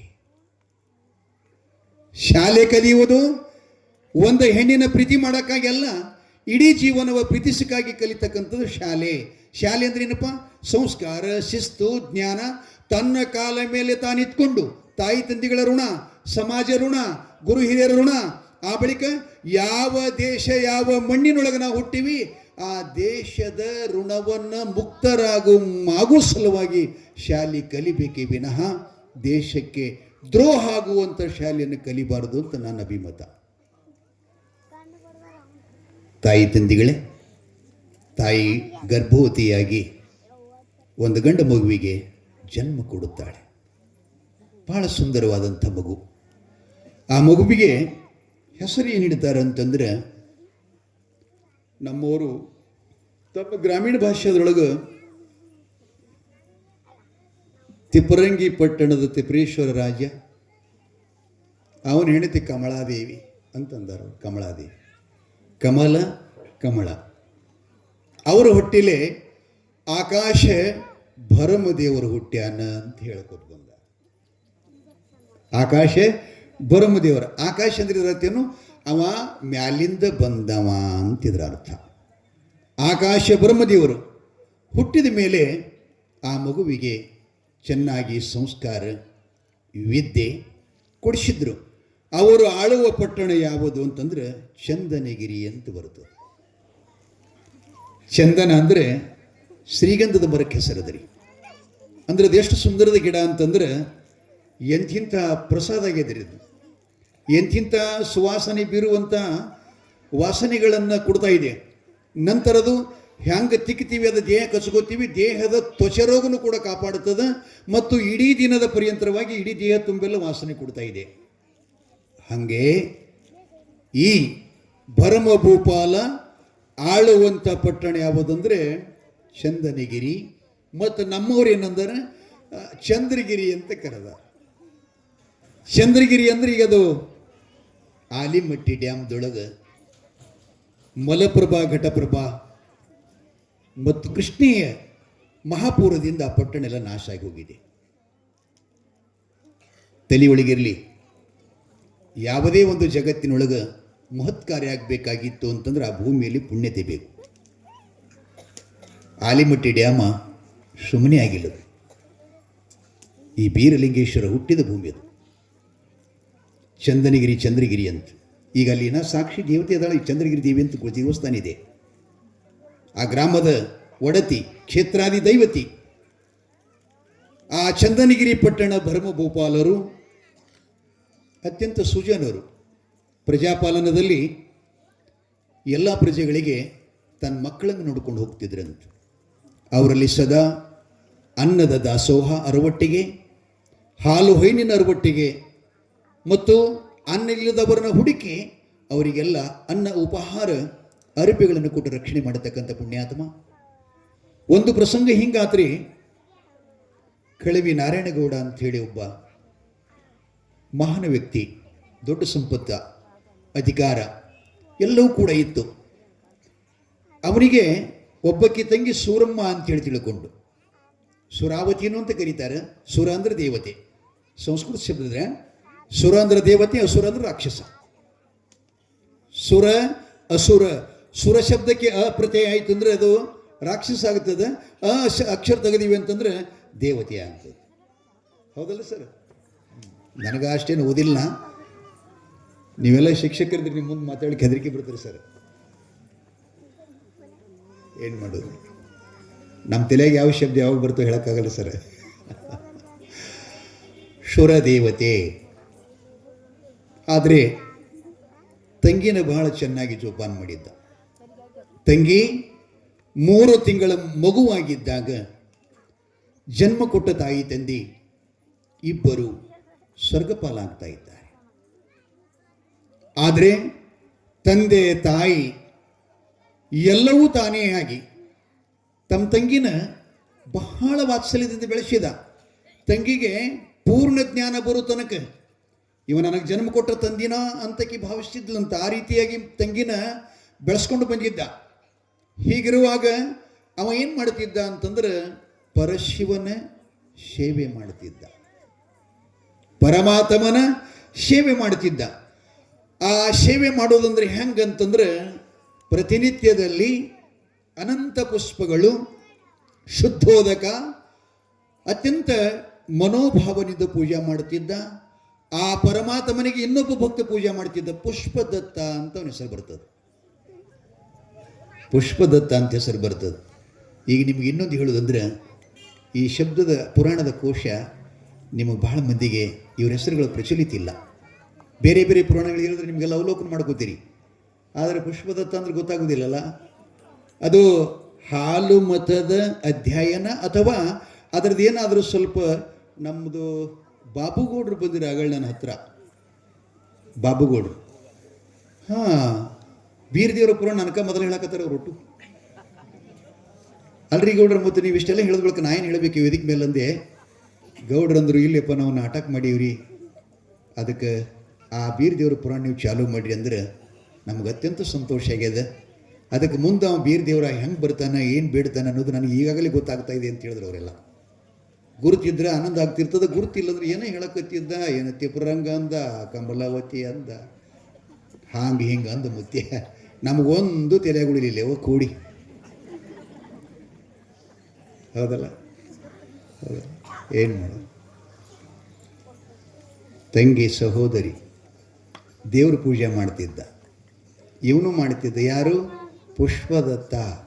ಅವನಿಗೆ ಪುಷ್ಪದತ್ತ ಅಂತ ಯಾಕೆ ಹೆಸರಿತ್ತಂದ್ರೆ, ಪ್ರತಿನಿತ್ಯದಲ್ಲಿ 1001 ಕಮಲದ ಹೂಗಳ ತಂದೆ ಪರಮಾತ್ಮನಿಗೆ ಏರಿಸ್ತಿದ್ದಂತ. ಮಳೆಗಾಲ, ಚಳಿಗಾಲ, ಬೇಸಿಗೆ ಕಾಲ, ಮದುವೆ ಮುಂಜೆ, ಜಡ ಆಪತ್ತು ಒಂದೇ ಥರ ಇರ್ತದ್ರಿ. ಆ ಪ್ರತಿನಿತ್ಯ ತಪ್ಪಲಾರ್ದ ಮಾಡ್ಬೇಕಲ್ಲ. ನಮ್ಮ ಪೂಜಾರಿಗಳಿಗೆ ಕಣ ಕೊಡಲಿಲ್ಲಂದ್ರೆ ಬಂದಾಗ್ತಾರೆ. ನಮ್ಮ ನಗರೇಶ್ವರ ಪೂಜಾರಿ ಪೂಜೆ ಬಂದಾಗ್ತದೆ. ನಾವು ಕಣ ಕೊಟ್ಟರೆ ಮಾಡ್ತೀವಿ, ಇಲ್ಲ ಅಂದ್ರೆ ಇಲ್ಲ. ಪುಷ್ಪದತ್ತ ಇಷ್ಟು ಅತ್ಯಂತ ಪವಿತ್ರ ಭಾವನೆಯಿಂದ ಮಾಡ್ತಿದ್ದ. ಅವ ಪೂಜಾ ಮಾಡಿ ಹೋದ ಬಳಿಕ ಇವ ಬರ್ತಿದ್ದ. ಯಾರು? ಕಳಿವಿ ನಾರಾಯಣಗೌಡ ಬಂದು ಇವ ಏನು ಮಾಡ್ತಾನೆ, ಅವ ಏರಿಸಿರ್ತಕ್ಕಂಥ ಎಲ್ಲ ಪುಷ್ಪಗಳು ಕೆಳಗೆ ಕೆಡವಿ ಚೆಲ್ಲಿ ತಂದಂಥ ಹೂಗಳನ್ನು ಏರಿಸ್ತಿರ್ತಾನೆ. ಏರಿಸುವಾಗ ಅವು ಪರಮಾತ್ಮನ ಪಾದ ಮೇಲೆ ಬಿದ್ದ ಕೂಡಲೇ ಆ ಮಂಡಿಗೆ ಅಂದ್ರೆ ಅವನ ತಲೆಗೆ ಏರಿಸಿರ್ತಕ್ಕಂಥ ಹೂಗಳ ಕೆಳಗಿನ ಪಾದ ಮೇಲೆ ಬಿದ್ದು ನೋಡ್ರಿ, ಪರಮಾತ್ಮನ ಪಾದಸ್ಪರ್ಶದಿಂದ ಆ ಹೂಗಳೇನಾದು ಅಂದ್ರೆ ಕಾಲ್ಗೆಜ್ಜೆ ಆದವು ಅಂತ. ಈ ತಬಲಾ ಗೆಜ್ಜೆ ಅಂತ ಇರ್ತಾವ್ರಿ ಸರ್ ನಿಮ್ಮ ಕೈಯ ಕಟ್ಗಳು, ಹಂಗೆ ಕಾಲ್ಗೆಜ್ಜೆ ಅಂತ ಪುರೋಹಿತ ಸ್ವಾಮಿಗಳು ಕಟ್ಕೋತಾರೆ ನೋಡ್ರಿ, ಕಾಲ್ಗೆಜ್ಜೆ ಆದವು ಅಂತ. ಅವನ್ನ ಪರಮಾತ್ಮ ಜಂಗ ಮಾಡಿಕೊಂಡು ತನ್ನ ಕಾಲೊಳಗೆ ಕಟ್ಟಿಕೊಂಡಂತ. ತಲೆಯೊಳಗಿರಲಿ, ಪರಮಾತ್ಮ ಜಂಗ ಯಾವಾಗ ಕಟ್ಟಿದ ಅಂತಂದ್ರೆ ಸದ್ಗುರು ಬೀರಲಿಂಗೇಶ್ವರನು ಹುಟ್ಟುವ ಪೂರ್ವದ ವೃತ್ತಾಂತದ ಪುರಾಣದಲ್ಲಿ ಅಂತ ತಾವು ತಿಳ್ಕೋಬೇಕು. ಕಾಲಾಗ ಗೆಜ್ಜೆ ಮಾಡಿ ಕಟ್ಕೊಂಡ. ಆ ಬಳಿಕ ಶಿವನು ಆ ಕಳವಿ ನಾರಾಯಣಗೌಡಗೆ ಏನಂತಾನ, ಅಲ್ಲಪ್ಪ ನೀ ಮಾಡಿದ ಭಕ್ತಿಯೊಳಗೆ ನಿನಗೆ ದೋಷ ಬಂತು ಅಂದ. ಏನಂತಂದ್ರೆ ದೇವ್ರ ದೋಷ ಬಂತು. ಈತ ಪೂಜೆಯನ್ನು ನಿಲ್ಲಿಸಿ ಗಾಬರಿಯಾಗಿ ಪರಮಾತ್ಮನಿಗೆ ಕರೆಜೋಡಿಸಿ ಕೇಳ್ತಾನೆ, ಸ್ವಾಮಿ ನನ್ನ ಈ ಪೂಜೆಯಲ್ಲಿ ದೋಷ ಬರಲಿಕ್ಕೆ ನಾನೇನಂಥದ್ದು ತಪ್ಪು ಮಾಡಿದೆ ಅಂತ ಶಿವನಿಗೆ ಪ್ರಶ್ನೆ ಮಾಡ್ತಾ ಇದ್ದಾನೆ. ದೇವನು ಹೇಳ್ತಾನೆ, ಪುಷ್ಪದತ್ತ ಅಂತಕ್ಕಂಥ ಒಬ್ಬ ಮಾನಭಕ್ತ, ನಿರಾಭಾರಿ, ಯಾವ ಫಲಾಪೇಕ್ಷೆ ಇಲ್ಲದನು, ವರಾಪೇಕ್ಷೆ ಇಲ್ಲದನು. ನಿಮ್ಮಂಗೆ ಹರಕೆ ಮಾಡ್ತೀವಲ್ಲ ನಾವೆಲ್ಲ, ಯಪ್ಪ ಈ ಸಲ ನಾ ಹಿಂಗೆ ಮಾಡ್ತೀವಿ ಕರೆಪ್ಪ ತಾತ, ನಿನಗಿಷ್ಟು ನಾವು ಇದು ಕೊಡ್ತೀವಿ, ನಮ್ಗೆ ಅದನ್ನು ಚಲೋ ಮಾಡಂತೀವಿ. ನಾವು ಮಾಡ್ತಾನೆ ತಾತ, ಶಕ್ತಿ ಅದ ಮಾಡ್ತಾನೆ, ಪರವಾಗಿಲ್ಲ, ಬೇಡಬೇಡದಂತ ನನ್ನ ಅಭಿಮತಲ್ಲಿ ಬೇಡಬೇಕು. ಆದ್ರೆ ನಿಷ್ಕಾಮ್ಯ ಭಕ್ತಿಯೊಳಗೆ ಮತ್ತು ಕಾಮ್ಯ ಭಕ್ತಿಯೊಳಗೆ ಭಾಳ ಫರಕ್ ಅದ, ಭಾಳ ವ್ಯತ್ಯಾಸ ಅದು. ಅದಕ್ಕೆ ಇದಕ್ಕೆ ನಾವು ಜೋಡಿಸ್ಕೊಂಡು ಹೋದ್ರೆ ಅದು ಯಾವ ಕಾಲಕ್ಕೂ ಕೊಡಂಗಿಲ್ಲ, ಕೊಡುವುದಿಲ್ಲ. ನೋಡಿರ್ಬೇಕಾರೆ ಪಗಾರ ತಗೊಂಡು ಹೋದವನ ಕಿಮ್ಮತ್ತ, ಪಗಾರ ತಗೊಳ್ಳಾರ್ದವನ ಕಿಮ್ಮತ್ತ. ಸುಮ್ಮನೆ ನಿಮ್ಮೊಳಗೆ ಇದು ಮಾಡಿರಿ, ನೀವು ವಿಚಾರ ಮಾಡ್ಕೊಡ್ರಿ, ಬಹಳ ಮಹತ್ವದ. ಅದಕ್ಕಾಗಿ ಅವ ದೇವ್ರೇನಂತಾನ, ಯಾವುದೂ ಫಲಾಪೇಕ್ಷೆ ಇಲ್ಲ. ಆ ಬಳಿಕ ನಾ ಇಂಥದ್ದ ಮಾಡ್ತೀನಿ ಅನ್ನೋ ನೆನವಿಲ್ಲ. ನಮಗಿರ್ತಾವ ಏನಂತ, ನಾನು ಗುಡಿಗೆ ಹೋಗ್ತೀನಿ, ನನ್ನಂಗೆ ಯಾರು ದೌಡ್ಯದ್ದು ಹೋಗಂಗಿಲ್ಲ ಅಂತ ನಾವು ಅಂತೀವಲ್ಲ. ಮಾಡಿದ್ದೇನನ್ನೋದು ಮನದಲ್ಲಿ ಹೊಳೆದರೆ ಏನ ಮಾಡ್ರಿ, ಬೇಕಾದ್ ಮಾಡ್ರಿ, ಆದರೆ ಮಾಡಿದ್ದೇನೆ ಅನ್ನುವ ಭಾವ ಇಲ್ಲದ ಮಾಡಿದ್ರೆ ಅದು ಸಾರ್ಥಕತೆ ಆಗ್ತದೆ. ಭಾವ ಬಂತು ಅಂತಂದ್ರೆ ಅದು ನಿಷ್ಫಲ ಆಗ್ತದೆ. ಅಂಥ ಒಳ್ಳೆ ಭಾವದ ಪೂಜೆಯನ್ನು ಮಾಡತಕ್ಕಂಥವ ನನ್ನ ಮಂಡಿಗೆ ಏರಿಸಿರ್ತಕ್ಕಂಥ ಹೂವು ಕೆಳಗೆ ಕೆಡುವುದಿಲ್ಲ, ಅದು ಭಂಗ ಆಗಲಿಲ್ಲೇನು? ಏರಿಸಿದವನ ಮನಸ್ಸಿಗೆ ನೋವಾಗುವುದಿಲ್ಲೇನು? ಅದಕ್ಕೆ ನಿನಗೆ ದೋಷ ಬಂತು. ಈ ದೋಷ ನೀನು ಕಳ್ಕೊಂಡ್ರನ ನನ್ನ ಪೂಜೆ ಮಾಡಲಿಕ್ಕೆ ನೀ ಯೋಗ್ಯ. ಏನಂತಾರೆ ದೇವ್ರ? ದೋಷದಿಂದ, ಈ ದೋಷದಿಂದ ನೀ ಮುಕ್ತ ಆದಿ ಅಂದ್ರನ ನನ್ನ ಸೇವಾ ಮಾಡ್ಲಿಕ್ಕೆ ನೀ ಯೋಗ್ಯ. ಮತ್ತು ಇಂಥ ದೋಷ ಇಟ್ಟುಕೊಂಡು ನನ್ನ ಪೂಜೆ ಮಾಡ್ಲಿಕ್ಕೆ ಬರುವುದಿಲ್ಲ. ಹೊಲಸ ಗಂಗಾಳ ತೊಗೊಂಡು ಊಟಕ್ಕೆ ಮಾಡಕ್ಕೆ ಬರ್ತದೇನ್ರಿ? ಹೊಲಸಾದ ಗಡಿಗೆ ಅಡಿಗೆ ಮಾಡಕ್ಕೆ ಬರ್ತದೇನ್ರಿ? ಹೊಲಸಾದ ಕೊಡದಾಗ ನೀರು ತುಂಬಕ್ಕೆ ಬರ್ತೈತೇನ್ರಿ? ಹೊಲಸಾದ ಮನೆಯಾಗ ಮನ್ಕೊಳಕ್ಕೆ ಬರ್ತದೇನ್ರಿ?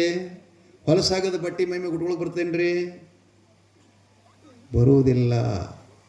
ದೋಷ. ಅವಾಗ ಕಳಿವಿ ನಾರಾಯಣ ಕೇಳ್ತಾನೆ, ಈ ದೋಷದಿಂದ ನಾನು ಹೇಗೆ ಮುಕ್ತನಾಗಬೇಕು ಅಂತಂದಾಗ ಪರಶಿವ ಹೇಳ್ತಾನೆ, ನಾರಾಯಣ ಗೌಡನೇ, ನೀನು ಕಾಶಿ ಯಾತ್ರೆ ಮಾಡಬೇಕು. ಈ ದೋಷದಿಂದ ನೀನು ನಿವೃತ್ತಿ ಆಗಬೇಕಾದ್ರೆ, ಈ ದೋಷದಿಂದ ನೀ ಮುಕ್ತನಾಗಬೇಕಾದ್ರೆ, ನೀ ಶುದ್ಧ ಆಗಬೇಕಾಗಿತ್ತು ಅಂದರೆ ಪಾದಾಚಾರಿಯಾಗಿ ಕಾಶಿ ಯಾತ್ರೆ ಮಾಡಿ, ಗಂಗಾ ನದಿಯೊಳು ಸ್ನಾನ ಮಾಡಿ, ವಿಶ್ವನಾಥನ ದರ್ಶನ ಮಾಡಿಕೊಂಡು ಆ ಗಂಗಾ ಜಲ ತಂದು ನನಗೆ ಅಭಿಷೇಕ ಮಾಡಿದಿ ಅಂತಂದ್ರೆ ಈ ದೋಷದಿಂದ ನೀನು ಮುಕ್ತನಾಗತಿ ಅಂಥೇಳಿ ಶಿವನು ಆಜ್ಞೆ ಮಾಡುತ್ತಾನೆ. ಪರವಾಗಿಲ್ಲ ಸ್ವಾಮಿ, ನೀನು ಹೇಳಿದ್ದ ಕಾರ್ಯ ಶೀಘ್ರವಾಗಿ, ಅತ್ಯಂತ ತೀವ್ರವಾಗಿ, ಬೇಗವಾಗಿ ನಾ ಮಾಡ್ತೀನಿ. ಆದರೆ ನಾನು ಕಾಶಿ ಯಾತ್ರೆ ಮಾಡಿಕೊಂಡು ಪಾದಾಚಾರ್ಯಾಗಿ ಬರೋ ತನಕ ಎಷ್ಟು ವರ್ಷ ಹೋಗ್ತದೆ ಗೊತ್ತಿಲ್ಲ. ಈಗ ನಾವು ಗಾಡೀಲಿ ಹೋಗ್ಬೇಕಾದ್ರೂ ಒಂದು ರಾತ್ರಿ 2 ಹಗಲು ಬೇಕಲ್ಲ, ಇಷ್ಟು ಹೋಗ್ತದೆ. ಇನ್ನು ನಡ್ಕೋತಂದ್ರೆ ಎಷ್ಟು ವಿಚಾರ ಮಾಡ್ರಿ. ಆ ಬಳಿಕವ ನಾರಾಯಣನಂತನ, ಯಪ್ಪ ನಾನು ಕಾಶಿ ಯಾತ್ರೆ ಮಾಡಿಕೊಂಡು ಗಂಗಾಜಲ ತಗೊಂಡು ಬರೋ ತನಕ ನಿನ್ನ ಸೇವಾ ಯಾರು ಮಾಡೋರು? ನಿನ್ನ ಪೂಜೆ ಯಾರು ಮಾಡೋರು?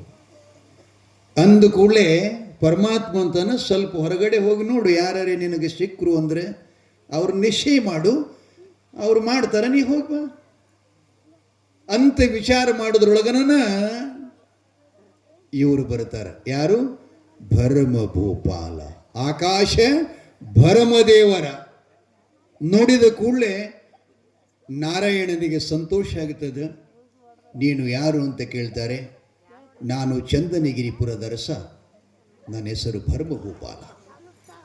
ಪರವಾಗಿಲ್ಲಪ್ಪ, ನಂದೊಂದು ಸಣ್ಣ ಕೆಲಸ ಇದೆ, ನೀನು ಅದನ್ನು ಮಾಡಿದರೆ ನಿನಗೆ ನಾನು ಬೇಡಿದ್ದು ಕೊಡ್ತೀನಿ ಅಂತ.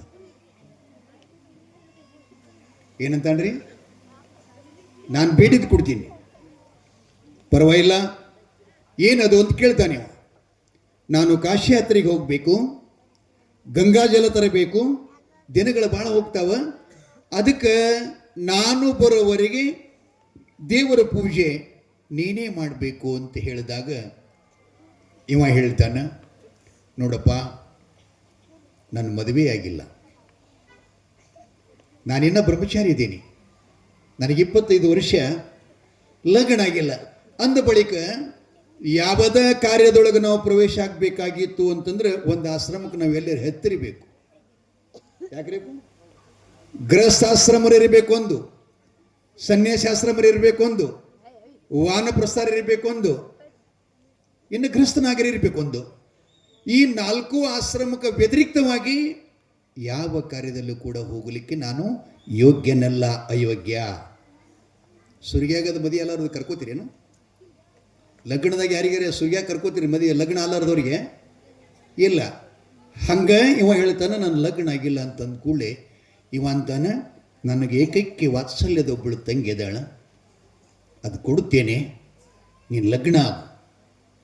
ಸತಿಪತಿಗಳ ಒಂದಾಗಿ ಪರಮಾತ್ಮನ ಸೇವೆ ಮಾಡಿ ನಾನು ಕಾಶಿ ಯಾತ್ರೆಗೆ ಹೋಗ್ತೀನಿ ಅಂತಿರ್ತಾಳೆ ಅಂದ. ಆದರೆ ಕಳವಿ ನಾರಾಯಣನ ನಗರಿ ಪಟ್ಟಣದೊಳಗೆ ಅವನ ಧರ್ಮ ಪತ್ನಿ ಲಕ್ಷ್ಮಿ ಅಂತ ಬರ್ತಾಳ. ನಾರಾಯಣನ ಹೆಂಡತಿ ಲಕ್ಷ್ಮಿ ಅಂತ ಬರ್ತಾಳ. ಆ ಲಕ್ಷ್ಮಿಗೆ ಮತ್ತು ನಾರಾಯಣಗೌಡನ ತಂಗಿಯಾಗಿರತಕ್ಕಂಥ ಸೂರಮ್ಮಗೆ, ಸುರಾವತಿಗೆ ಒಂದಿಷ್ಟು ಸ್ವಲ್ಪ ಕಲಹ ಆಗಿತ್ತು. ಕಲಹ ಅಂದ್ರೆ ಗೊತ್ತಾಗ್ತದಿಲ್ರಿ, ಜಗಳ, ವೈಷಮ್ಯ, ಒಬ್ಬರಿಗೊಬ್ಬರು ಮನಸ್ಸು ಗದ್ದಲಾಗಿತ್ತು. ಏನು ಗದ್ದಲ ಅಂದ್ರೆ, ದೊಡ್ಡ ಮನೆತನ, ಊರು ಗೌಡ್ರು, ಮಾಲಿಗೌಡ್ರು ಅವರು ಇಷ್ಟೆಲ್ಲ ವತನ ಸಂಪತ್ತ ಎಲ್ಲ ಇದ್ರೂ ಕೂಡ ಅಣ್ಣನ ಕೈ ಹಿಡಿದು ಬಂದಂಥ ಹೆಂಡತಿ ಏನದಾಳಲ್ಲ ಅತ್ತಿಗೆ, ಆಕಿ ಸ್ವಲ್ಪ ಕುರೂಪಿ ಇದ್ಲು. ಕುರೂಪಿ ಅಂದರೆ ದಾನ ಗೊತ್ತಿಲ್ಲ, ಧರ್ಮ ಗೊತ್ತಿಲ್ಲ, ಮರ್ಯಾದೆ ಗೊತ್ತಿಲ್ಲ, ವಿನಯ ಇಲ್ಲ, ಇನ್ನೊಬ್ಬರ ಗುಡಿ ತಾಗಿ ಬಾಗಿ ನಡೆಯುವ ಸಂಸ್ಕಾರ ಇಲ್ಲ, ಭಾಳ ಶಟಿ ಇದ್ಲು ರೇಖೆ. ಹಾಗಾಗಿ ಈ ಸಂಸ್ಕಾರವನ್ನು ಸೂರಮ್ಮ ದೇವಿಗೆ ಆಗಿ ಬರ್ತಿದ್ದಿಲ್ಲ. ಹಾಗಾಗಿ ಒಂದು ಸಲ ಏನಂದ್ಳು, ನೂರಾರು ಭಿಕ್ಷುಕರು ಅವ್ರ ಮನೆ ಮುಂದೆ ಬಂದು ನಿಂತ್ಕೊಂಡು ಖಾಲಿನೇ ಹೋಗ್ಬೇಕು, ಹಂಗೆ ಒಂದು ತುತ್ತು ಅನ್ನ ಎತ್ತು ನೀಡ್ತಾ ಇದ್ದಿದ್ದಿಲ್ಲ. ಒಂದು ಸಲ ಸೂರಮ್ಮ ದೇವಿ ಏನಂತೇಳಂತ್ರಿ, ಅತ್ತಿಗೆಯವರೇ, ನಮ್ಮ ಅಣ್ಣನ ಮನೆ ತುಂಬಲು ಬಂದದ. ನೀನು ನಮ್ಮ ನಗರಿ ಪಟ್ಟಣದ ಮಹಾಮನೆಯ ಗೃಹಲಕ್ಷ್ಮಿ ತಾಯಿ. ಆದ್ದರಿಂದ ನಿನ್ನಲ್ಲಿ ಒಂದೆರಡು ಮಾತನ್ನು ಮಾತಾಡಬೇಕಂತ, ಹಂಚ್ಕೋಬೇಕಂತ ನನ್ನ ಅಭಿಪ್ರಾಯ ಇದೆ. ನನಗೆ ಅನುಮತಿ ಕೊಡ್ತೀಯಾ? ಪರವಾಗಿಲ್ಲ ಹೇಳಮ್ಮ. ಏನಿಲ್ಲ, ದೊಡ್ಡವರ ಮನೆಗೆ ಸೊಸೆಯಾಗಿ ಬಂದ ಬಳಿಕ ಪೂರ್ವಜರು ಮಾಡಿಟ್ಟಂಥ ಸಂಪತ್ತು, ಪೂರ್ವಜರು ಗಳಿಸಿಟ್ಟಂಥ ಧನಕನಕಾದಿಗಳು, ಪೂರ್ವಜರು ಮಾಡಿಟ್ಟ ಈ ಭೂಮಿ ಸೀಮೆಗಳು, ಅದನ್ನು ವಿನಿಯೋಗ ಆಗಬೇಕು. ವಿನಿಯೋಗ ಆಗಬೇಕಂದ್ರೆ ದಾನ ಧರ್ಮ ಅತಿಥಿ ದಾಸೋಹ ಆಗಬೇಕು. ನಾನು ಕಣ್ಣಾರೆ ನೋಡ್ತಾ ಇದ್ದೀನಿ, ಮನೆಗೆ ಬಂದವ್ರನ್ನ ಒಂದು ತುತ್ತ ಅನ್ನ ಸಹಿತ ನೀಡಲಾರ್ದ ಕಳಿಸ್ತಾ ಇದ್ದಿ ತಾಯಿ. ನೀನು ಮಾಡಿದ್ದು ನಿನ್ನ ಹೆಣ್ಣ ಜನ್ಮಕ್ಕೆ ಉಚಿತವೇ, ಸರಿಯೇ ಅಂತ ಕೇಳ್ತಾ ಇದ್ದಾಳೆ. ಹೊಳ್ಳಿ ಹೋದರೆ ನಮ್ಮ ಅಣ್ಣನ ಅಪಮಾನ ಆಗ್ತಾ ಇದೆ.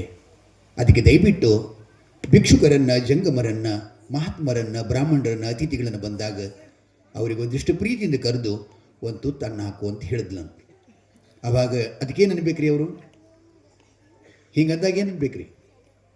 ಭಯಂಕರ ಸಿಟ್ಟು ಬಂತು ರೀಕಿಗೆ, ಭಯಂಕರ ಸಿಟ್ಟು ಬಂತು. ಬುದ್ಧಿಗೇಡಿ, ನಾಚಿಕೆಟ್ಟವಳೆ, ತುತ್ತನ್ನಿಗಾಗಿ ನನ್ನ ಮನೆಯೊಳಗೆ ಬಿದ್ದಕ್ಕೆ ನೀನು, ನಾನು ಎತ್ತಿ ಕೊಟ್ಟಾಗ ಊಟ ಮಾಡ್ಬೇಕು ನೀನು, ಇಂಥಕ್ಕಿದ್ದು ನನಗೆ ಬುದ್ಧಿ ಮಾತು ಹೇಳ್ತೀಯಾ? ನನಗೆ ದಾನ ಧರ್ಮ ಮಾಡು ಅಂತೀಯಾ? ಕೊಟ್ಟರೆ ತಿನ್ನಬೇಕು, ಇಲ್ಲಾಂದ್ರೆ ಮನೆ ಖಾಲಿ ಮಾಡಬೇಕು, ನನ್ನ ಸೊತ್ತು ಈ ಮನೆಯದು ಅಂತ ಯಾರಿಗಂದ್ರಿ? ಯಾರಿಗಂದ್ರು? ನಾದಿನಿ, ಅತ್ತಿಗೆ ನಾದಿನಿ ಅಂದ ಕೂಡಲೇ ಅಕ್ಕಿ ಅಂದ್ಲು, ಅಮ್ಮ ತಾಯಿ, ಹೆಣ್ಣಾಗಿ ಹುಟ್ಟುದು ಇದು ಸರಿಯಲ್ಲ, ಈ ರೀತಿ ಮಾತಾಡೋದು ನಿನ್ನ ಧರ್ಮ ಅಲ್ಲ ತಾಯಿ. ಇಂಥ ಸೊಕ್ಕು ಸಡಗರ ಹೆಣ್ಣಿಗಿರಬಾರ್ದಮ್ಮ. ನೀ ಏನೋ ಮಾತಾಡು, ಆದ್ರೆ ನಾ ಸಿಟ್ಟಿಗೆ ಬರೋದಿಲ್ಲ. ಆದರೆ ನೀನು ಮಾತ್ರ ಇಂಥ ಮನೆತನದೊಳಗಿದ್ದು ಈ ರೀತಿಯಾಗಿ ವರ್ತನೆ ಮಾಡ್ತಿ ಅಂದರೆ ಅದು ನನಗೆ ಹಿಡಿಸಲ್ಲ ತಾಯಿ. ಅದಕ್ಕೆ ದಯವಿಟ್ಟು ನೋಡಮ್ಮ, ಇನ್ನೊಮ್ಮೆ ನಿನಗೆ ಕೈ ಮುಗಿತಾ ಇದ್ದೀನಿ, ನಿನಗೆ ಇನ್ನೊಮ್ಮೆ ಕ್ಷಮಾ ಕೇಳ್ತಾ ಇದ್ದೀನಿ, ಹಾಗೆ ಮಾಡಿದರು. ಆಕೆ ಹೇಳಿದ್ಲಂತ, ಇದು ಒಂದೇ ಸಲ ಅಲ್ಲ, 100 ಸಲ ಹೇಳಿದ್ರು ನಿನ್ನ ಮಾತನ್ನ ಕೇಳೋದಿಲ್ಲ, ನನ್ನ ಇಚ್ಛೆ ಇದ್ದಂಗೆ ಮಾಡಕ್ಕೆ ಅಂದು ಕೂಡಲೇ ಅವಾಗೀಕೆ ಒಂದು ಮಾತು ಅಂತಾಡ್ರಿಕಿ. ಏನಂತ? ಅತ್ತಿಗೆ, ನಾನು ನ್ಯಾಯಸಮ್ಮತವಾಗಿ, ಧರ್ಮಸಮ್ಮತವಾಗಿ, ಪ್ರಾಪಂಚಿಕ ಜೀವನದ ಸಂಸ್ಕೃತಿಯ ಪ್ರಮಾಣವಾಗಿ ಇಂಥ ಧರ್ಮದ ಮಾತು ಹೇಳಿದರೆ ಇಷ್ಟು ಸೊಕ್ಕಿನಿಂದ ಮಾತಾಡ್ತೀಯಲ್ಲ ಅಂದ ಬಳಿಕ, ಇಂದಿಲ್ಲ ನಾಳೆ, ಲಕ್ಷದಗಿಡ್ರೆ ಆಕೇನಂತಾಳ? ಇಂದಿಲ್ಲ ನಾಳೆ, ಒಂದು ದಿನ, ಈ ಕಾಲ ಹಿಂಗೆ ಇರುವುದಿಲ್ಲ, ಇದು ಆವರ್ತನಶೀಲ ಜಗತ್ತೋದು. ಈಗಿದ್ದದ್ದು ಇನ್ನೊಂದು 5 ನಿಮಿಷಕ್ಕೆ ಇರುವುದಿಲ್ಲ, ಬದಲಾಗ್ತದೆ. ನಾ ಮೊದಲನೇ ಪುರಾಣಕ್ಕಿದ್ದಾಗ ಇಟ್ಟೆಲ್ಲ ಬೆಳಗಾಗಿತ್ತಿಲ್ರಿ, ಇನ್ನೂ ಸ್ವಲ್ಪ ಕರ್ಕರ್ಗಿದ್ದು, ಈಗೆಲ್ಲ ಪೂರ ಬೆಳಗಾಗ ಆಗ್ತವೆ. ಸ್ವಭಾವ ಅದ. ಭಾಳ ಮಂದಿ ಆದ್ರೆ ನನಗೆ ಪುಟ್ಯ ಏನೋ ಸಣ್ಣವದೀನಿ, ಅವು ಬೆಳಗಾಗೋದಕ್ಕೆಲ್ಲ ಕರಂದು ಹಚ್ಚಲ್ಲಂದ್ರು, ಅವು ಕಪ್ಪದ ಹಚ್ಚಂದ್ರು. ನಾ ಹೇಳಿದೆ ಹಸುಗೊಂಡಂದ್ರೆ ಅವು ಬೆಳಗಾಗಂಗಿಲ್ಲ ಅಂತ ಕೇಳಿದೆ ನಾನು. ಅವ್ರು ಹೇಳಿದ್ರು, ಇಲ್ಲ, ಬೆಳಗಾಗದ್ದು ಹಿಂದಿರ್ತಾವ, ಕಪ್ಪಿದ್ದದ್ದು ಮುಂದೆ. ಮತ್ತೆ ಅದಕ್ಕೆ ಹಸುಗೋಬೇಕು, ಅದಕ್ಕೆ ಒಳ್ಳೆದಿದ್ರಿಂದ ಆಗೋದೇನು? ಇದೇನು ಮಾಡ್ತದೆ ಪುರಾಣ ಹೇಳ್ತಾರೆ? ಹೇಳ್ತಲ್ರಿ ಸರ್? ಹೇಳಲ್ಲ. ಇದೇನು ಮಾಡ್ತದೆ ಹೇಳಿ? ಕೂದಲು ಏನು ಮಾಡ್ತದೆ ಹೇಳ್ರಿ? ಏನೂ ಮಾಡಲ್ಲ, ಸೊಮ್ಮು ಅದು ಒಂದು ಥರ ಇರ್ತದೆ. ಇರಲಿ, ಅದು ಅದರ ಗುಣ ಹೆಂಗದ ಹಂಗಾಗಲಿ, ಪರವಾಗಿಲ್ಲ. ಏನು ಹೇಳಕತ್ತಿದ್ನ ಬಸವಣ್ಣಪ್ಪ? ನಗ್ತಾನ ಅವನಕ್ಕಂದ್ರೆ ಎಲ್ಲ ನೆನಪಾಗ್ತಾವ್ರಿ. ಮುಂದೊಂದು ದಿನ ಆಕೆ ಅಂದ್ಲು, ಇದ ಸಮಯ ಹಿಂಗಿರಂಗಿಲ್ಲ, ಮುಂದೊಂದು ದಿನ ಏನಾದರೂ ಪರಮಾತ್ಮ ನನಗೆ ಒಳ್ಳೆ ಗಂಡ ವರನನ್ನ ಸಿಕ್ತು ಅಂದ್ರೆ ಅವನ ಜೊತೆ ಬಾಳ್ವೆ ಮಾಡಿ ಪರಮಾತ್ಮನ ಕೃಪೆಯಿಂದ ಹೆಣ್ಣು ಹುಡುತು ಅಂದ್ರೆ ಆಕೆ ಏನೋ ಮಾತು ಕೇಳ್ರೆ, ಯಾರಲ್ಗತ್ತಾರ ಇದು? ಬೀರದೇವರ ತಾಯಿ ಸೂರಮ್ಮ ದೇವಿ ತವರೂರಿನಲ್ಲಿದ್ದಾಗ ಅಣ್ಣನ ಹೆಂಡತಿ ಜೊತೆಯಲ್ಲಿ ಶಪಥ ಮಾಡ್ತಾಳೆ, ಆಕೆ ಪ್ರಮಾಣ ಮಾಡ್ತಾಳೆ. ಏನಂತ?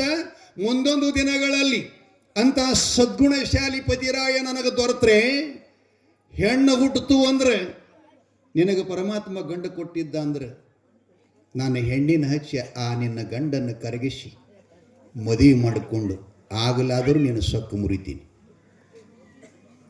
ಇಲ್ಲ, ದೇವಾದಿದೇವ ಪರಮೇಶ್ವರನು ನನಗೆ ಒಂದು ವೇಳೆ ಗಂಡು ಮಗನ ಕೊಟ್ಟಿದ್ದ ಅಂತಂದ್ರೆ, ನಿನಗೆ ಹೆಣ್ಣು ಹುಟ್ಟಿತ್ತು ಅಂತಂದ್ರೆ ಆಕಿನ ಕಟ್ಕೊಂಡೊಯ್ದು ಲಗ್ನ ಆಗಿ ನಿನ್ನ ಹೆಡಮುರುಗಿ ಕಟ್ಟಲಿಲ್ಲ ಅಂದ್ರೆ ನಾ ನಗರಿ ಪಟ್ಟಣದ ಕಳಿವಿ ನಾರಾಯಣನ ತಂಗಿನಿ ಅಲ್ಲ ಅಂತಂದಳಂತ. ನಗರಿ ಪಟ್ಟಣದ ಗೌಡನ ತಂಗಿನ ಅಲ್ಲ. ಹಿಂಗ ಪ್ರತಿಜ್ಞೆ ಮಾಡಿದಕ್ಕಿ ಅಂದು ಕೂಡ್ಲಿ ಆಕಿ ನಗತಾಡ್ರಿ, ಕಲ ಕಲ ಕಲ, ಹುಚ್ಚಿ ಅಂದ್ಲಕ್ಕಿ. ಅಲ್ಲ, ಯಾರ ಮನೆಯಾಗ ನಿಂತ್ಕೊಂಡು ಮಾತಾಡ್ತೀನಿ, ನಿನಗೆ ಅರಿವಿದೆಯಾ, ಜ್ಞಾನ ಇದೆಯಾ? ಅಲ್ಲೇ ನಿನ್ನನ್ನು ವರಸೋದಿಸಿಕೊಂಡು ಲಗ್ನ ಮಾಡಿ ಗಂಡನ ಮನೆಗೆ ತಾಯಿ ತಂದೆಯಾಗಿ ಕಳಿಸಿಕೊಡಕ್ಕೆ ನಾನು ನನ್ನ ಕೈಯೊಳಗಿನ ಗೊಂಬೆ ನೀನು, ನಿನ್ನ ಮದುವೆನ ಮಾಡಿಲ್ಲ ಅಂದ್ರೆ ನೀ ಹಡಿತೇನೆ ಚಾಂಡಾಲಿ ಅಂದ್ಳಂತ. ಯಾರ ಕೈಯಾಗಿನ ಮಾತ್ರಿ? ನಿನಗೆ ಲಗ್ನ ಮಾಡಿ ಕುಳಿನ ಹಡಿತೆ ಹಂಗಂತ ಇಟ್ಟು ಶಪಥ ಮಾಡಿ ಅವರಿಗೆ ಸ್ವಲ್ಪ ಏನಾಗಿತ್ರಿ, ಸ್ವಲ್ಪ ಕಲಹ, ದೂರಾಗಿದ್ರು ಇಬ್ರು. ಮನೆಯಾಗಿದ್ರು ಖರೆ ದೂರಿದ್ರು, ಮಾತಿನಿಂದ ಮನಸ್ಸಿನಿಂದ ದೂರಿದ್ರು. ಆ ಪ್ರಸಂಗದಲ್ಲಿ ಕಳಿವಿ ನಾರಾಯಣ ಮನೆಗೆ ಬಂದು ತಂಗಿನ ಹೇಳ್ತಾನೆ, ತಂಗಿ ನಿನ್ನ ಒಳ್ಳೆಯ ದಿನ ಕೂಡಿ ಬಂತು, ನಿನ್ನ ಮಾಂಗಲ್ಯದ ಸೌಭಾಗ್ಯ ಕೂಡಿ ಬಂತು. ಅದಕ್ಕೆ ನಮ್ಮವ್ರು ಹೇಳ್ತಾರೆ, ಯಾರೇನು ಮಾಡೋರು ಯಾರಿಂದಲೇ ಪೂರ್ವ ಜನ್ಮದ ಕರ್ಮ ಇದೀವನ್ನೇ ಬಿಡೋದು. ಅಮ್ಮ, ಯಾವ ವರವನ್ನು ಶೋಧಿಸಬೇಕು, ಎಂಥವನ್ನ ಕೊಡ್ಬೇಕಂತ ನಾನು ತಾಯಿ ತಂದೆ ಹುಟ್ಟಿದಾಗಿನ ತೀರ್ಕೊಂಡ್ಮೇಲೆ ನಿನ್ನ ಈ ಬಾಳೆಯ ಮರದಂತೆ ಬೆಳೆಸಿದ ಮಗುವನ್ನ ನಾನು ನೋಡ್ತಾ ಇದ್ದೆ. ಆದರೆ ದೇವರು ನಿನಗೆ ಒಳ್ಳೆಯ ವರ ಕಲ್ಪಿಸಿಕೊಟ್ಟಂತಂಗಿ ಚಂದನಗಿರಿ ಪಟ್ಟಣದ ಮಹಾರಾಜ ಭರಮದೇವರ ಬ್ರಹ್ಮ ಭೂಪಾಲ ಅವನ ಧರ್ಮಪತ್ನಿಯಾಗಿ ಅರಮನೆ ಸೇರುವಂತಹ ಸಮಯ ಒದಗಿ ಬಂತು ತಂಗಿ. ಅದಕ್ಕೆ ನೀನು ಲಗ್ನ ಮಾಡಿ ಕುಡಿತೀನಿ ಅಂತ ಹೇಳಿದಾಗ ಹೆಂಡತಿ ಹೊಟ್ಯಾಗ ಬೆಂಕಿ ಚೆಲ್ತು. ಮದುವೆ ಮಾಡಿ ಕೊಡಂಗಿಲ್ಲ ಅಂತ ಹೇಳಿಲ್ರಿ, ಹೊಟ್ಯಾಗಿ ಬೆಂಕಿ ಉರಿಯಾಕತ್ತು. ಅಕ್ಕೆ ಹಿಡಿದ್ಲು ಗಂಡಗೆ ಏನಂತ ಹೇಳಕ್ಕೆ, ಸ್ವಾಮಿ ಒಳಗಿನ ಮಾತು ಬೇರೆ ಹೊರಗಿನ ಮಾತು ಬೇರೆ ಮತ್ತು ನೀವು ಹೇಳ್ತು. ನಿಮಗೆ ಅನುಭವದ ನಗತೀರಿ ನೀವು, ನನಗೆ ಗೊತ್ತದ. ಮೇಲೆ ರೀ ರೀ ಅನ್ನೋದು ಒಳಗೆ ನನ್ನ ಹಾಟ್ಯನ ಮಗನ.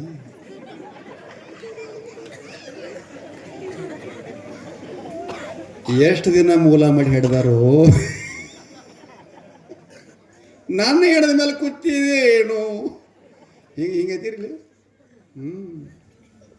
ಒಳಗಿಂದಕ್ಕಿಗೆ ಏನಿತ್ತಂದ್ರೆ ಮದುವೆ ಮಾಡಿ ಕೊಡಬಾರ್ದಂತ ಹೊಟ್ಟೆಯಾಗಿತ್ತು.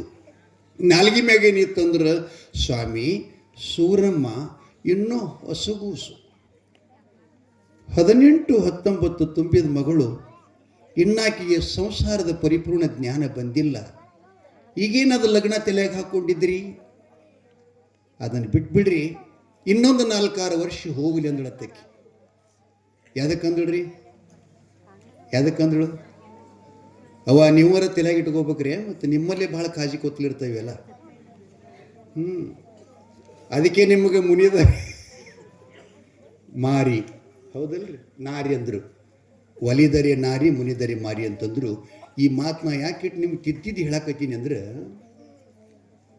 ನಿಮ್ಗೆ ಎಷ್ಟೋ ಜನ ಹಿಂಗೆ ಮೂಸ್ ಮಾಡ್ತಿರ್ತಾರೆ. ಮ್ಯಾಗಿನ ನಾಲ್ಗೆ ಮಾತು ಬೇರೆ ಇರ್ತಾವೆ, ಹೊಟ್ಟೆನ ಮಾತು ಬೇರೆ ಇರ್ತಿರ್ತಾವೆ.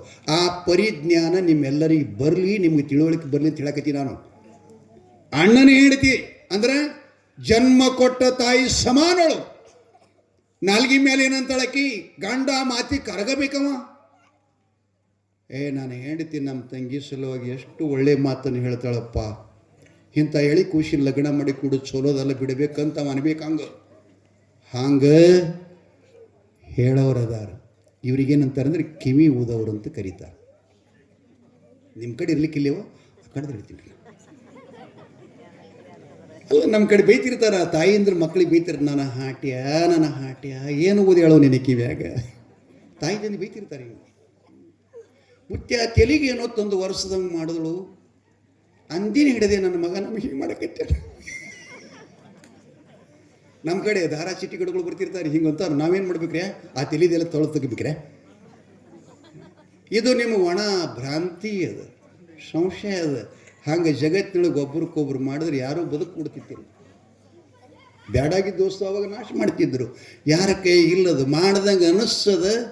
ಆದರೆ ಒಬ್ಬನೇ ಸಾಕ್ಷಿ ಕರಿಯಪ್ಪ ತಾತ. ಅವನ ಮೇಲೆ ಶ್ರದ್ಧಾ ಇಟ್ಟರೆ ಯಾವ ಚೀಡಿನಿಲ್ಲ, ಚಿಪಾಟಿ. ಹಿಂಗೆ ಹೇಳೋದ್ಲು. ಆದ್ರೆ ಗಂಡಕ್ಕಿನ ಮಾತಿಗೆ ಕಿವಿ ಜೋತ್ಬಿಟ್ಟ. ಹೌದು, ನಿನ್ನ ಮಾತು ಸತ್ಯ, ಆದ್ರೆ ನನಗೆ ದೋಷ ಬಂದದ. ಈಗ ಹೆಂಗೆ ಮಾಡಬೇಕು? ನೀ ಹೇಳಿದ್ದ ಮಾತನ್ನು ಕೇಳಿಕೊಂಡು ನಾನು ನಮ್ಮ ತಂಗಿನಿಗೆ ಮದುವೆ ಮಾಡಬಾರ್ದು, ನಿನ್ನ ಲಗ್ನ ಮಾಡಬಾರ್ದು, ನಿಜ ಸತ್ಯ. ಆದರೆ ನನಗೆ ದೋಷ ಬಂದಿದೆ, ಪರಮಾತ್ಮನ ಪೂಜೆ ಮಾಡ್ಲಿಕ್ಕೆ ನಾ ಯೋಗ್ಯಿಲ್ಲ. ಅದಕ್ಕೆ ಕಾಶಿ ಯಾತ್ರೆ ನಾನು ಪಾದಾಚಾರಿಯಾಗಿ ಪ್ರಾರಂಭ ಮಾಡಬೇಕು. ಬರುವವರೆಗೆ ಪೂಜೆ ಮಾಡೋರಂಥವ್ರು ಯಾರಿಲ್ಲ. ಲಗ್ನ ಮಾಡಿ ಕೊಟ್ರೆ ಪೂಜೆ ಮಾಡ್ತಾನೆ, ಇಲ್ಲಂದ್ರೆ ಪೂಜೆ ನಿಲ್ತದ. ನನ್ನ ದೋಷ ಅದು ಕಳ್ಕೊಳ್ಳೋಕೆ ಸಾಧ್ಯ ಏನೋ ಆಗಲಿ, ಒಟ್ಟಾರೆ ಲಗ್ನ ಮಾಡೇ ಬಿಡೋಣ ಅಂಥೇಳಿ ಅದಂತಾರೆ ನೋಡ್ರಿ. ಯೋಗ ಬಲ, ದೈವ ಬಲ, ಕಂಕಣ ಬಲ, ಇವು ಮೂರೂ ಕೂಡ್ದು ಅಂದ್ರೆ ಯಾರೂ ಹೊತ್ತುವುದಿಲ್ಲ. ತಾಯಿ ತಂದೆ ಹತ್ತುವುದಿಲ್ಲ, ದೈವ ಹೊತ್ತುವುದಿಲ್ಲ, ಯಾರು ಹೊತ್ತುವುದಿಲ್ಲ. ಆ ಕ್ಷಣದಲ್ಲಿನ ಆ ಶುಭ ಮುಹೂರ್ತ, ಶುಭ ಮಂಗಲಂ ಸಾವಧಾನ ಹಾಗೇ ಬಿಡುತ್ತದೆ. ಬಂಧುಗಳೇ, ಸೂರಮ್ಮ ದೇವಿಯನ್ನು ಭರಮದೇವರಿಗೆ ಕೊಟ್ಟು, ನಮ್ಮ ಹಾಡುಗಾರು ಹೇಳ್ತಾರೆ, ಹಾದಿಗೆ ಹಂದ್ರಾಕಿ ಬೀದಿಗೆ ಚಳಿ ಕೊಟ್ಟು, ದೈವ ಸಾಕ್ಷಿಯಾಗಿ ಮದುವೆ ಲಗ್ನ ಮಾಡಿಕೊಡ್ತಾನೆ. ಅದು ಹೆಂಗಾಗಿತ್ತು ಅಂತಂದರೆ, ಬಂಗಾರದ ಉಂಗುರಕ್ಕೆ ಅಥವಾ ಮೂಗಿನೊಳಿರ್ತಕ್ಕಂಥ 5 ಮುತ್ತಿನ ಮೂಗುತಿಗೆ ಹಚ್ಚಿದಂಥ ಹರಳಿನಂತೆ. ಅಂದರೆ ಗಂಡ ಹೆಂಡತಿ ಬಾಂಧವ್ಯ ಹೇಳ್ತೀನಿ ನಿಮಗೆ, ವರಗಳ ಜೋಡಣೆ ಹೇಳ್ತೀನಿ ನಿಮಗೆ. ಹಂಗೆ ಕೂಡ್ಕೋತು ಸೂರಮ್ಮ ಪತಿಯ ಕೈ ಹಿಡಿದು ಮಾಂಗಲ್ಯ ಸ್ವೀಕರಿಸಿ ನಮಸ್ಕರಿಸಿ ಪತಿ ಮನೆಗೆ ಬರ್ತಾ ಇದ್ದಾಳೆ ಚಂದನಗಿರಿಗೆ. ದೊಡ್ಡ ಕಥೆಯದ 15 ದಿವಸ ನಾನು ಮುಗಿಯಲ್ಲ, ಆದರೂ ನಾನು ನಿಮಗೆಲ್ಲ ಮುಖ್ಯಾಂಶ ಹೇಳ್ತಾ ಇದ್ದೀನಿ. ಚಂದನಗಿರಿಗೆ ಬಂದ್ಲು. ಚಂದನಗಿರಿ ಪಟ್ಟಣದ ಅಗಶೆ ಬಾಗಿಲಕ್ಕೆ ಹಣಿ ಹೆಚ್ಚಿ ನಮಸ್ಕಾರ ಮಾಡಿದ್ಲು. ಯಾರು ಮಾಡಿರೋ ಕೈ ಎತ್ತಿ ನೋಡಿ, ಅಗಶೆ ಬಾಗಿಲಕ್ಕೆ ಹೊಸದಾಗಿ ನಡ್ಲಿಕ್ಕೆ ಬಂದವರು.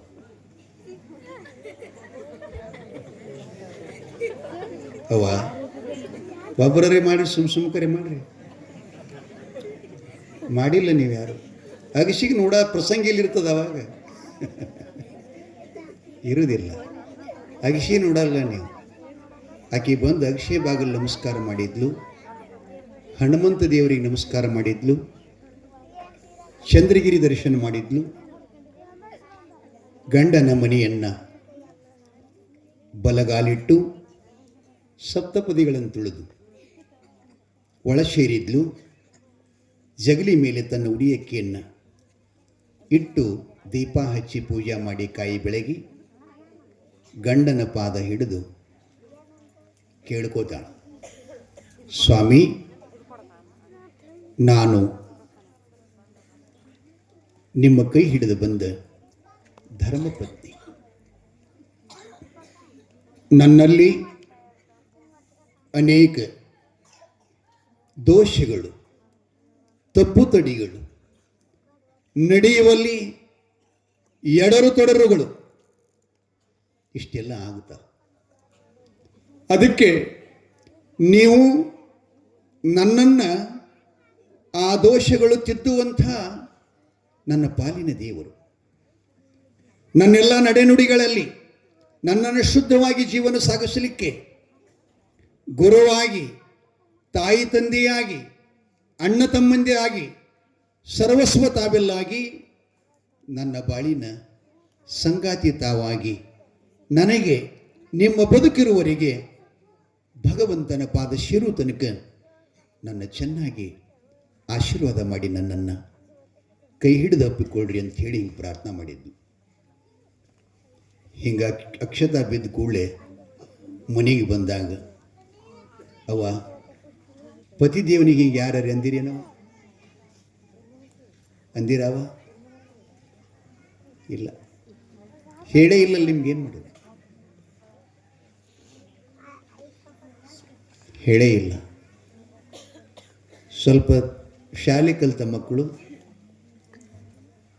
ದ್ರೌಪದಿ, ಅನ್ಸೂಯ, ಸಾವಿತ್ರಿ, ಮಂಡೋದರಿ, ಸೀತೆ,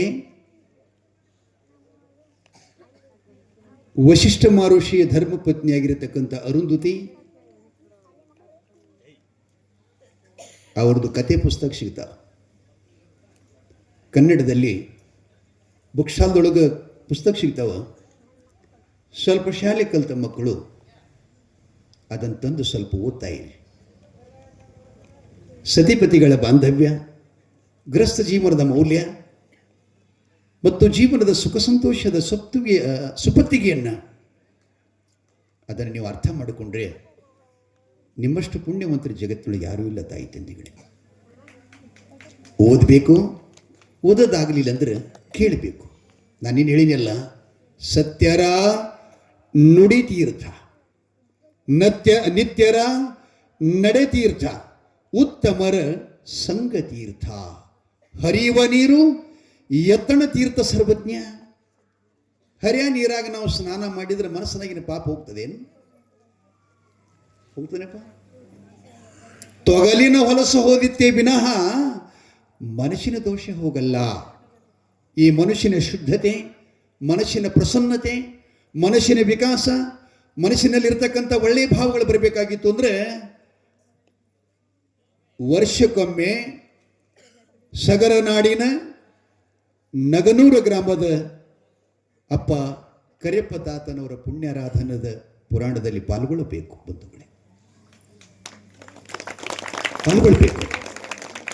ಇಂಥ ಜ್ಞಾನ ಸಾಗರದಲ್ಲಿ ನೀವು ಸ್ನಾನ ಮಾಡಿದರೆ ನಿಮ್ಮ ಪೂರ್ವ ಜನ್ಮದ ಅನಂತ ದೋಷವನ್ನು ಕಳೆದು ಹೋಗಲಿಕ್ಕೆ ಸಮರ್ಥ ಅಂತ ಹೇಳ್ತಾ, ಪತಿಗೆ ಸತಿ ಹಿಂಗೆ ಪ್ರಾರ್ಥನಾ ಮಾಡಿದ್ಲಿಕ್ಕೆ ಮಾಡಿ ಗಂಡನ ಕೈ ಹಿಡಿದು ಬಂದು ಅವರ ಸೇವೆ ಪ್ರಾರಂಭ ಆತು.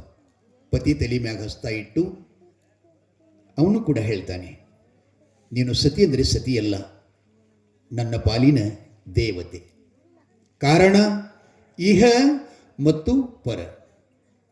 ಲಕ್ಷ್ಯದಾಗಿರಲಿ, ನಾ ಬಹಳ ಪ್ರಾಮಾಣಿಕ ಮಾತು ಹೇಳ್ತೀನಿ. ಪ್ರಮಾಣ ಮಾತುಗಳಿವೆಲ್ಲ ಹೇಳ್ತಕ್ಕಂಥದ್ದು, ಇದು ಪುರಾಣ ಮಾತಲ್ಲ. ಪ್ರಮಾಣ ಅಂದರೆ ತ್ರಿಕಾಲ ಬಾಧಿತ ಸತ್ಯ ಇರ್ತದೆ, ಇದೆಂದು ಹಾಳಾಗೋದಲ್ಲ. ಏನಂದ್ರೆ ಅವ್ರಿ ಇಹ ಪರ ಅಂದ್ರೇನು?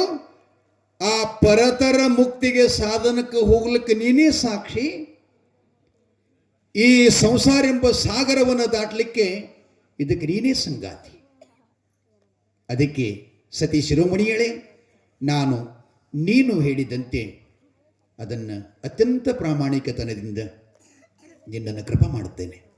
ಆದರೆ ನನ್ನ ಪಾಲಿನ ದೇವತೆ, ನೀನು ಊಟ ಮಾಡಿಸಾಗ ತಾಯಿ ಸಮಾನಳು, ಮನೆ ಕೆಲಸ ಮಾಡುವಾಗ ದಾಸಿಗಳಾಗಿ, ನನ್ನ ಅಂಗ ಸೇವೆ ಮಾಡುವಾಗ ಯಾರು ಮಾಡ್ತಾರೆ ಹೇಳ್ರಿ? ಗಂಡ ಒಂದು ಸ್ಥಿತಿಯಲ್ಲಿದ್ದಕ್ಕಂಥ ಸಮಯದೊಳಗೆ ಯಾರು ಬಂದು ಮುಟ್ಟಲ್ಲ. ಪತಿ ಬಿಟ್ಟು ಮತ್ತೊಬ್ಬರ ಕಡೆ ಯಾರ ಕಡೆನೂ ಕೂಡ ಜೋರು ಇರುವುದಿಲ್ಲ. ಒಬ್ರಿಗೊಬ್ರು ಹೊಂದಾಣಿಕೆಯಾಗಿ ಮಾತಾಡಿಕೊಂಡು ಇವ ಪೂಜಾ ಚಾಲು ಮಾಡಿದ. ಯಾರ್ದ್ರಿ? ಕಳವಿ ನಾರಾಯಣಗೌಡ ಕಾಶಿಗೊಂಟ, ಚಂದನಗಿರಿಪುರ ದರಸ ಬ್ರಹ್ಮ ಭೂಪಾಲ ಪರಮಾತ್ಮನ ಸೇವೆ ಮಾಡಲು ಹೊರಟ. ಸೇವಾ ಮಾಡ್ತಾನ್ರಿ. ಆದರೆ ಸಮಯ ಆಗ್ಯದ, ಪುರಾಣ ಸಮಯ ಆಗ್ಯದ. 9:32 ಆಗ್ತಾ ಇದೆ.